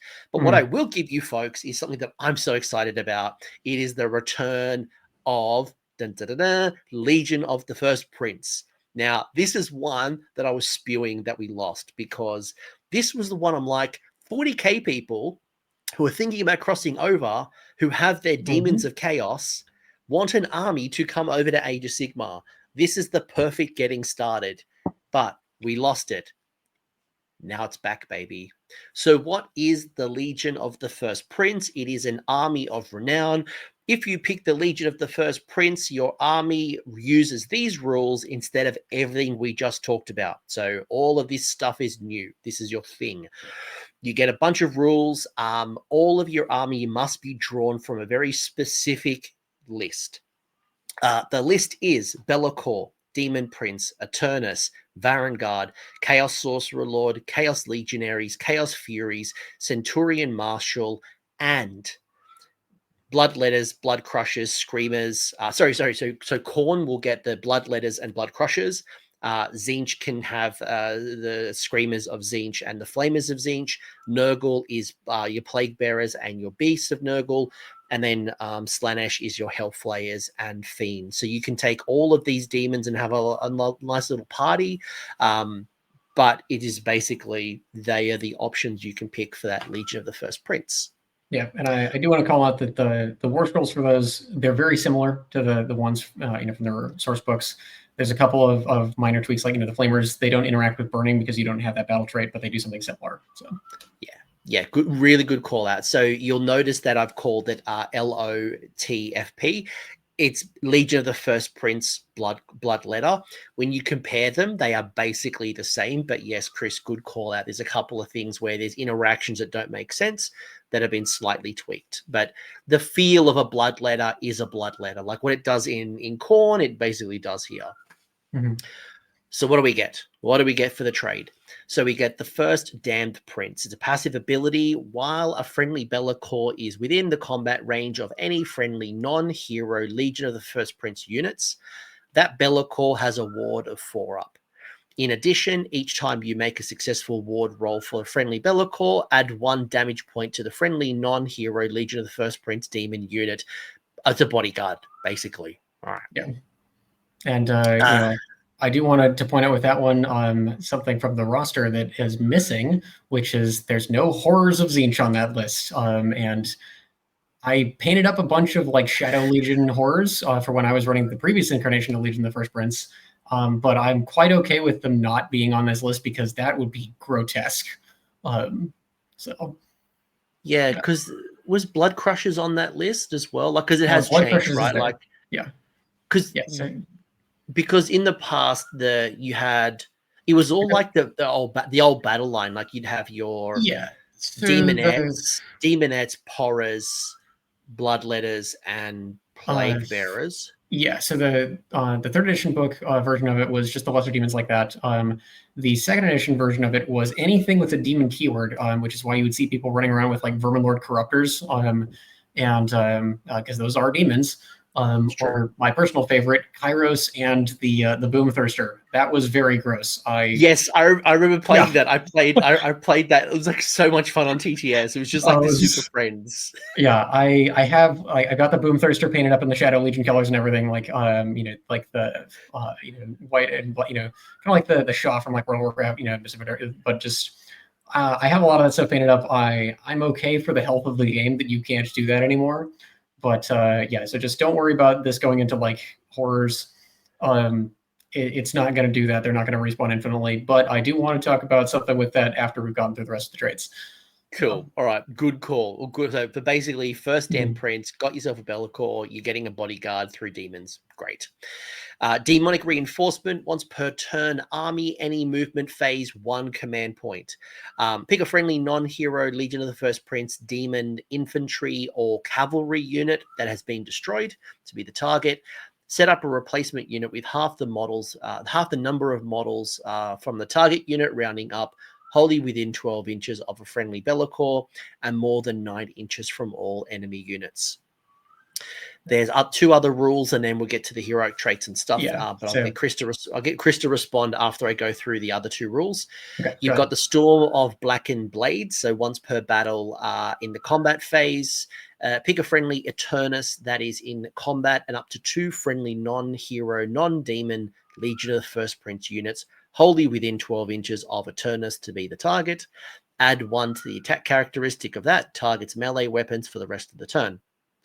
Finally, you've got Bestow Favor. Once per turn, your hero phase. If a friendly Be'lakor is on the battlefield, pick a non-hero Legion of the First Prince unit to be the target. Until the start of your next turn, add 5 to the target's control score. If the target is a demon unit, add 1 to the save rolls for the target. If the target is non-demon, it has 6 up ward. Yeah. So, Chris, as a connoisseur of the Legion of the First Prince in the past, is this enough for you to either A, switch from Current Slaves to Darkness, or B, if you are an old Legion of the First Prince player and you love your Be'lakor and you're looking for a reason to use Eternus, is this the time to get them back out again? So I don't think it overrides the main Slaves of Darkness stuff. In particular because for the rest of this, you heard me talking up like Chosen Warriors. They're not on this list. And there's a lot of cool things that Slaves of Darkness can do that this doesn't have. You don't have 3d6 charge. You don't have a lot of other power. You do have some powerful tools when we get, when we shut the enhancements and things. But it is limited in a lot of ways. And there are a couple of interesting caveats on this. But it's also, there is some very real power here. And so I think, if you miss the Legion of the First Prince, I think that this is something that it's going to, at least be worth looking at. It's, it depends on what kind of thing, if you were playing it for like having the big demons of all the different gods, playing together, it's probably not your jam. But if you like, the interesting synergies here, there are some weird things to me, like the fact that Demon Princes and Varangard are allowed in this is really strange to me. And I'm very curious to read the lore on that, when we get the full book. But, I imagine the Varangard are probably like the, Eternus was basically a prototype. And so, if these are supposed to represent the rest of I forget what they're called, but basically his, like anti-stormcast kind of thing. Could be pretty neat. Yeah, I think there's a lot of real interesting tech here. There are a couple of notable things that I want to call out that, for people that are like, oh, I can just play this. So demonic reinforcements. There's two things that are really important about this. So one is that the infantry or cavalry means that only affects 4 out of the 8 units you can take that are demons. I guess 5 out of 9, counting furies, but because screamers are beasts, beasts of Nurgle are beasts, health layers are war machine, and fiends are beasts. So you get bloodletters and blood crushers, flamers and plague bearers back with this, and that's that's kind of sad that you can't do that with some of the other things. But also, it says any movement phase, not just your movement phase. And boy howdy, being able to just put a unit down in somebody else's turn is amazing. And this is in the same army that Eternus is probably going to be in, and him being able to just show up on somebody's backfield objective during their turn is great. Being able to just summon something. Yeah, this is pretty strong. So definitely respect the demonic reinforcements. Storm of Blackened Blades. Honestly, I don't know how I feel about it. Like, I think if you want to run Mass Varangard, do it in regular Slaves of Darkness. Like this, I think if you want to, playing around Storm of Blackened Blades is probably a trap. Well, you do if you're going to heavy Varangard, you do Swords of Chaos before you do Legion. Yeah, I think I would do that. I think I would do main Slaves of Darkness before I did Swords of Chaos. I'm not saying that. I'm just saying, like. But yes, I agree. I would do Swords of Chaos before I did, Legion First Prince if I wanted to Mass Varangard. If you're Varangard, yeah. Obviously, if you want to bring in like other things, because obviously swords can't bring in Be'lakor, you've got to have Abraxia, but. Yeah, it's deep striking Varangard is a fun time, so I think don't see this as a replacement for Slaves of Darkness. View this as a different thing. Bestow Favor is really, really powerful. Like, if that didn't have non-hero on it, this would be insanely busted. Being able to put that on a Demon Prince was like the first. It was like, okay, it does say non-hero. I can't do that because that would be the grossest thing I've ever seen. But being able to do +5 control and a 6-up ward on Varangard every turn, as long as you don't let Be'lakor die, it's pretty good. And so, I want to clarify my, when I said, like, don't play this if you're just planning to spam Varangard, I think you still want to run some Varangard if you're playing this. It's very much designed to be like a mix of things. I think you can probably get away with going in one direction or the other, but if you're doing mortals, just play regular Slaves of Darkness. But yeah, Bestow Favor is a really powerful ability. I do think that the +1 to save and +5 control on something like Blood Crushers looks really good. Again, since there's so many beasts on the list, there's a lot that's not going to benefit from that, and that's kind of sad. But also, +5 control on Furies is just hysterical. Like, here's my one Fury. He's going to be control 6. Just go that way. It seems fun. And yeah, I think that there's a nice little synergy here of just like Bloodletters, especially. I think I really like here. Being able to give them +1 to save, extra control, be the 4-up ward for Be'lakor, and just kind of mix it up because they passively regen while they're in combat. You get a lot of wounds back. You can revive the unit if it gets killed, and you have things that buff it. So yeah, I think there's some interesting play here. And then they come back at half strength if. And you use the demonic reinforcements. Yeah, Bloodletters is a real winner here. Like, even when I'm thinking about Bloodletters versus the Plague Bearers, Plague Bearers are fine. Plague Bearers are fine, but I think Bloodletters is probably where I'd be starting my list construction around. From like, and that was the conclusion that I came to as well. Is it like Plague Bearers?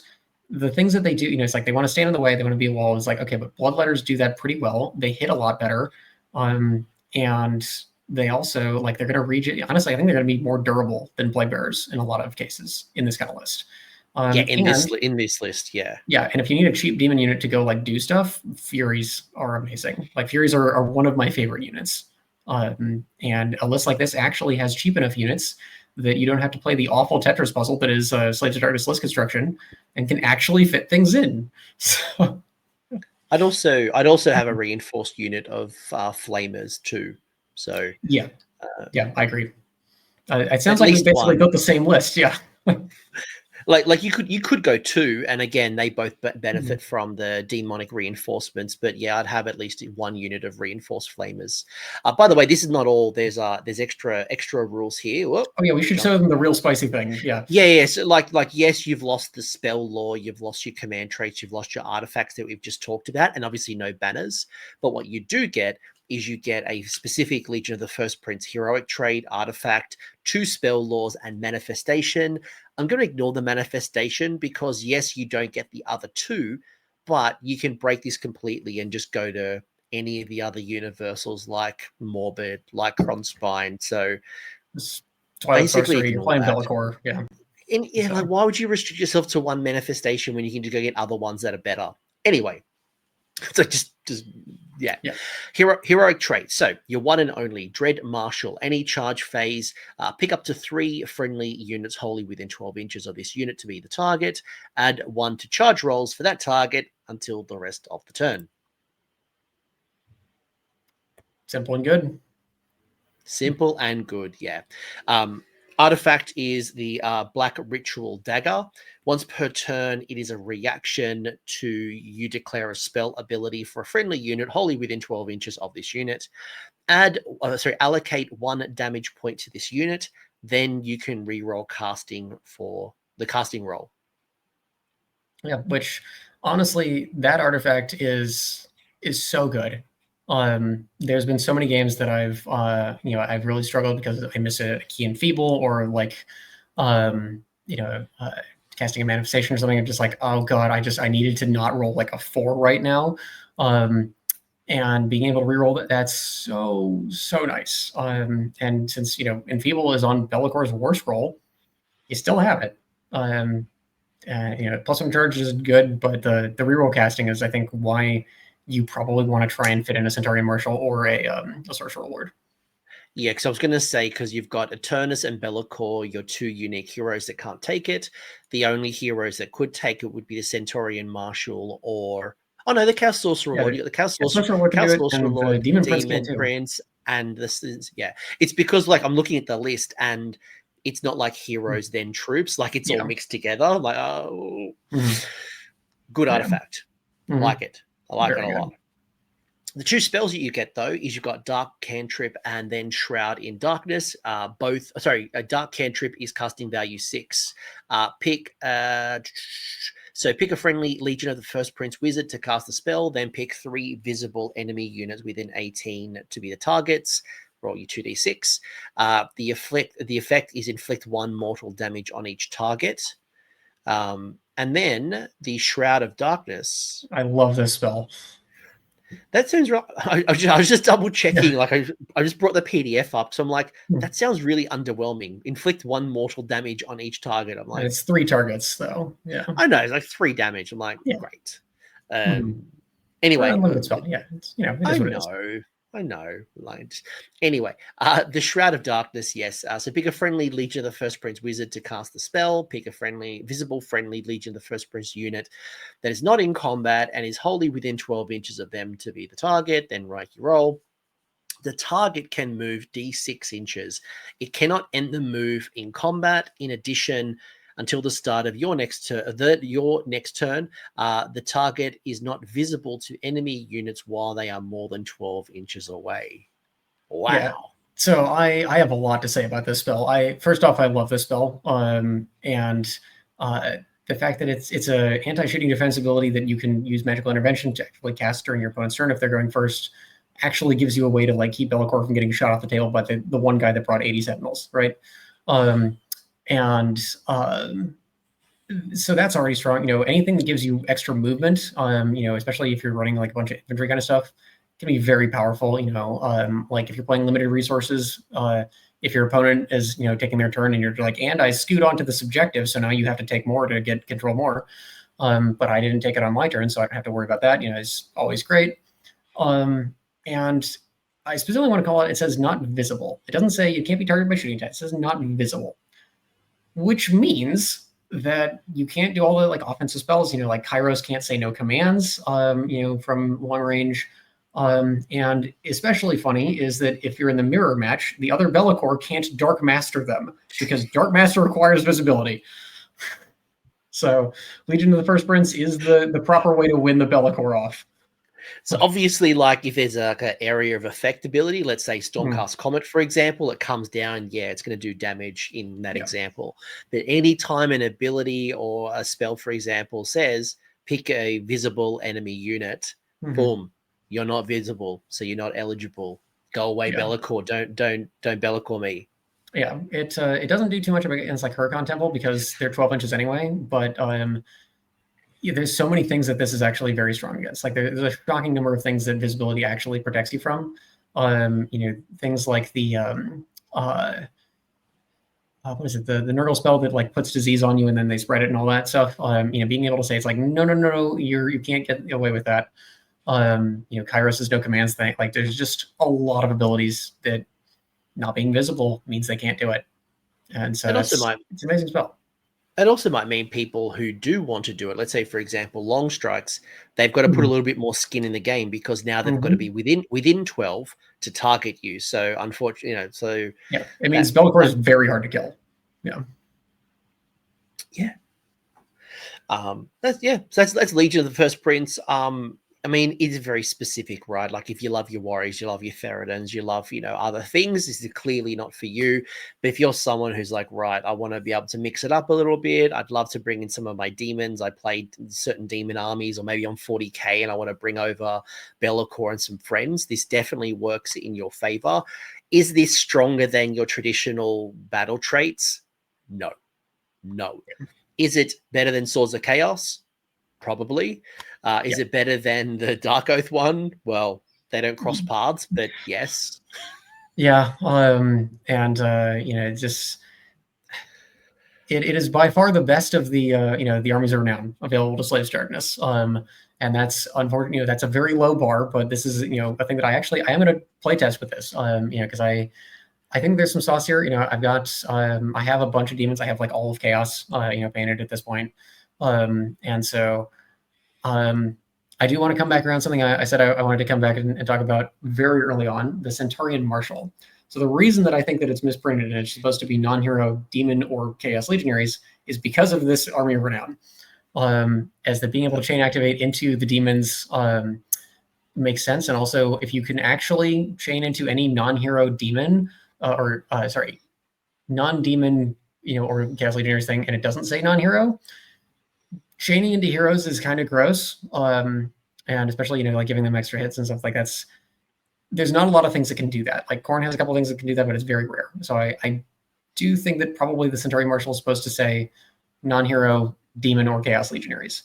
And assuming that that's the case, that's actually a nice pick. It's not a super expensive hero. It's kind of thick. They're going to have plenty to shoot at. Like, it's cavalry, not infantry, so it doesn't get, the full extent of guarded hero. But also, if they're shooting at that and not Be'lakor, you're doing great. Like, that's the hero they're shooting when you've got Be'lakor standing right next to him. You're doing fine. And +1 to hit can really help out some of those units. Bloodletters, of course, appreciate that. Plague Bears really, really like that. When they're not just fishing for the Grid Mortals.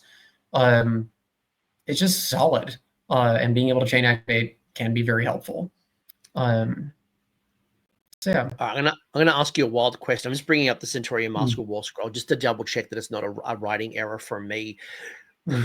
So your Slaughter Brute, I'm not even going to ask you Slaughter Brute. The Mutolith Vortex Beast coming pre-marked Tzeentch. Does this elevate because I haven't seen one of these in years, maybe since like 2nd edition. Do you reckon maybe, again, points dependent, do you think maybe with the new Pledge to Tzeentch ability, is it worth considering the Mutolith Vortex Beast again? Yeah, so I have actually played in a couple tournaments with the Mutolith this edition, and I've won those tournaments. The little RTTs and stuff. I thought about taking it to NashCon. I think I went a different direction instead. But it's better than it looks. And so the way that I was running it was basically having it stand behind like warriors or things like that, and just rolling on the wacky fun chart. Because there's some nasty stuff on that wacky fun chart. you can do D6 mortal wounds to people. You can tell them to not use commands and just things like that. And it's every combat phase from 12 inches away. It's pretty good. And now that you can just teleport it across the table, I mean, it's like move 10, I think. It can just be wherever it needs to be. Let me pull it up. Yeah, move 10. By the way, I just want to call this out. You actually are correct. I've just had a quick look at the War Scroll. With the Centaurian Marshal, it is non-hero demon. So I'm going to update the slide initially that I showed and things like that. But yeah, it is actually yeah, I've just checked it. So boom, that's what it looks like. Okay. It's a good pickup. Good pickup. I'm just looking at re-looking for it. Like, yeah, it's pick a friendly non-hero demon or Chaos Legionaries unit. Yeah. So that's the rule. Yep. But yeah, so Centaurian Marshal, I think, solid pick for Legion of the First Prince, probably just going to stay home for everything else. But the Mutalith, yeah, I do think that the Mutalith is worth at least testing. Like, I know there's a lot of people who don't like wacky fun charts. These people are cowards. It's just I grew up in an older era of Warhammer, but it's not for everybody, right? Like if what attracted you to the faction was armored guys, just like walk at people, be the armored mass, even if it's an effective unit for some of those builds, you don't need to play it. Like, that's one of the things that is wonderful about Slaves of Darkness edition, is that even though the Dark Oath stuff, which I do want to still talk about briefly, is like the rest of the book is basically all playable. There's things that are a little messy here and there, but if you want to play something, you can make it work. You can put it into things, even if you start with Bellicor and then you figure out what list you're playing. But yeah, you can make it work. And so the Mutalith is fun. The fact that you want a Tzeentch Wizard near it in order for it to do stuff means basically you're shackled to running a Gaunt Summoner with it. But also that seems fine. Just Gaunt Summoner goes where it needs to go. Mutalith hangs out and does its thing. And then, yeah, Gaunt Summoner, just you're delivering Chosen or Warriors or whatever else. So I think I'm going to test it again. But there's so many things I'm excited to test with this. I appreciate that you even entertain my weird thought, because I'm like, I haven't seen these things for years. Like, either get rid of the Slaughter Brute and the Mutalith Vortex Beast, or make them decent enough to run, because it has been a long time since I've seen them on the table. Yeah. Final comments, and I think you said you wanted to talk a little bit about Dark Oath. Is that kind of like, you want to share a little bit about Dark Oath, and then we'll kind of bring it home? I think we're very excited to play test it. There's a lot of things we need to work out. We need to see the points. And so points is the elephant in the room. And that's one of the main things with Dark Oath, is that if Dark Oath has the same points that they do now, you might want to consider Savagers, but otherwise the rest of them are just completely unplayable still. And that would be very sad. And I hope that they get some buffs, points changes and whatnot. Honestly, the biggest thing, the unit sizes. If Dark Oath Marauders go to 20-man units instead of 10, that would be huge. That would give them an actual niche. But as it is, I don't know how you make them different from Chaos Warriors. It's like, you can make them mechanically different, but like they're kind of doing the same thing, but just not as effectively with the other stuff you have, since the Dark Oath heroes, frankly, are just bad.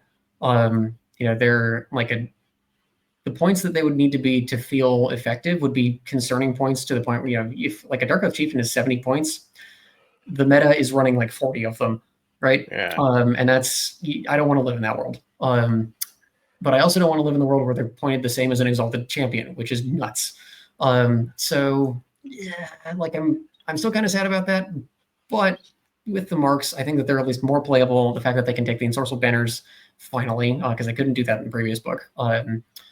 That's a big deal. And I hope that there's some sauce in there. But overall, this feels interesting, and I'm really excited, that this it's more of my kind of book. And so I think that there's going to be a lot of people who enjoy the index that will prefer the index to this, because they can, they can build their list and they can do the thing that they came to the table to do, and not have to, to try and be juggling like who gets what mark when, how do they do, set up so that they can have all their marks in place before they start getting attacked. But as somebody that likes to, I like to do piece trading and screening, and like really adapt and react to what my opponent is doing, this looks so fun. And I can't wait to get it on the table. Yeah, I think if on the surface, when you look at it, it feels like a minor nerf. Like you got your Ensorcelled Banner, but you lose some of the marks of chaos, and you've lost the Eyes of the Gods, which people really enjoyed. And as I said, on the surface, it looks like you've lost. I think you have more got change, and I don't know if you're worse off or better off, but I think what you've got is a bit more longevity, and I think you've got more of a dynamic faction than what you've had in the past. Because even in 3rd edition and 4th edition, it's always been these like blocks of things that are really good and things that is complete trash. Right now, it feels like that it's come closer aligned, where we've talked about things like Theridans, we've talked about Chosen, we've talked about Warriors, we've talked about, the fact that the Dark Oath no longer have the Undivided keyword does help them a little bit. So it does feel like it's getting, and even the marks, they're a little bit closer than they ever have been. Yeah. But I don't think it's like some massive boost and you're about to go 5-0 with it. You can, but you're going to work your backside off to do it.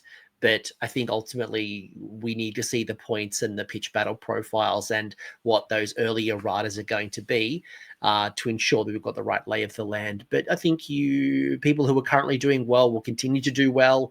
I think for the people who are considering this book, I think you will. Like, I don't think it's like I look at this and go, there hasn't been that many nerfs. Like you're not going to like, things have happened so negatively unless you were Varigard. Like if you were like all in on Varigard, you marked them all as corn and you were just like go fast, go hard.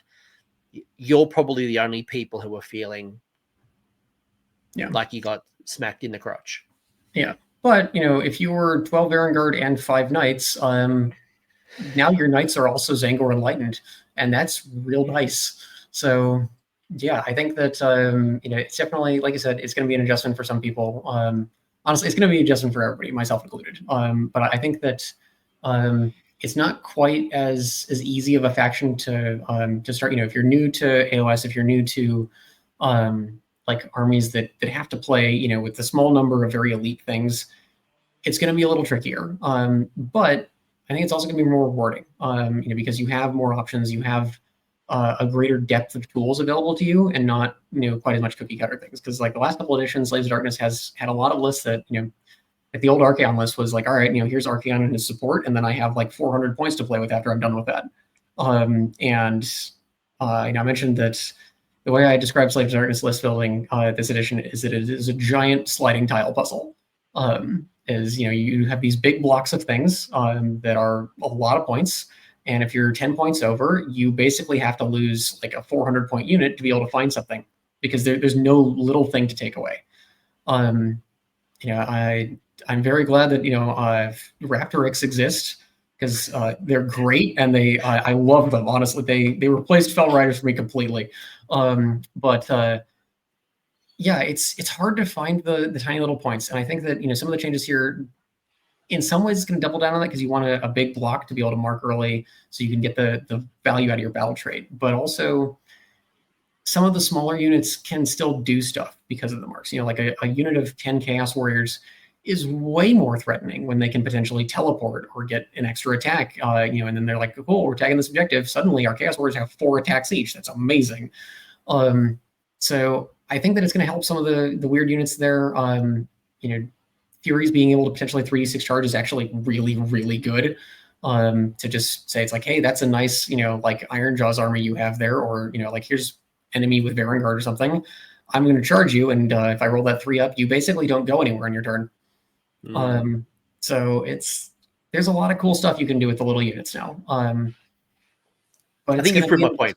Yeah, you've proved my point that there's more list builder tools in this. It's maybe not as cut and dry as it used to be, whereas like, this is the thing, this is how you do the thing, go do the thing, which is going to reward the people who want to have a rich experience. Well, not to say you can't have a rich experience, but you get my point. Like, it's not just set and forget. It's not set and forget. Like, anyway, Chris, This has been awesome. I think you and I could keep talking Slaves to Darkness for a long absolutely. time. Yeah. Obviously, you know, again, we don't know points. We want to get it on the table properly and really like test out some of these theories, some things. I'm sure there's going to be a lot of nuggets of gold that we haven't talked about. There might be some erratas that we need to reconsider. Who knows what's going to come out of this. But is there anyone you want to give some shout out to? Obviously, we'll be at the World Championships. So I can't wait to meet you in person. You know, your Georgia Warband crew have always been super generous to us AoS players. So can't wait to hang out again. Yeah. No, I mean, like, there's a lot of people, you know, there's some great people, you know, in and around like I've talked to so many people, you know, like Michigan GT and whatnot, that just were excited about the faction, you know, like looking at the different ideas and just, yeah. So, you know, to all of my fellow Slaves to Darkness players out there, like I'm excited, and I hope you guys are too. And then I also want to do a special shout out to, you know, the Honest Wargamer Rob, whose mind I broke with one of my old, you know, Slaves to Darkness lists running the Shutterhood. You know, going over the Southern Fried you know, results and stuff, I was just like, oh, this is too complicated. It's been too long of a day. I look forward to breaking his brain many more times with all the cool toys I have access to now. Yeah, but yeah, it's a bunch of good people. You already shouted out the Georgia Warband, so yeah.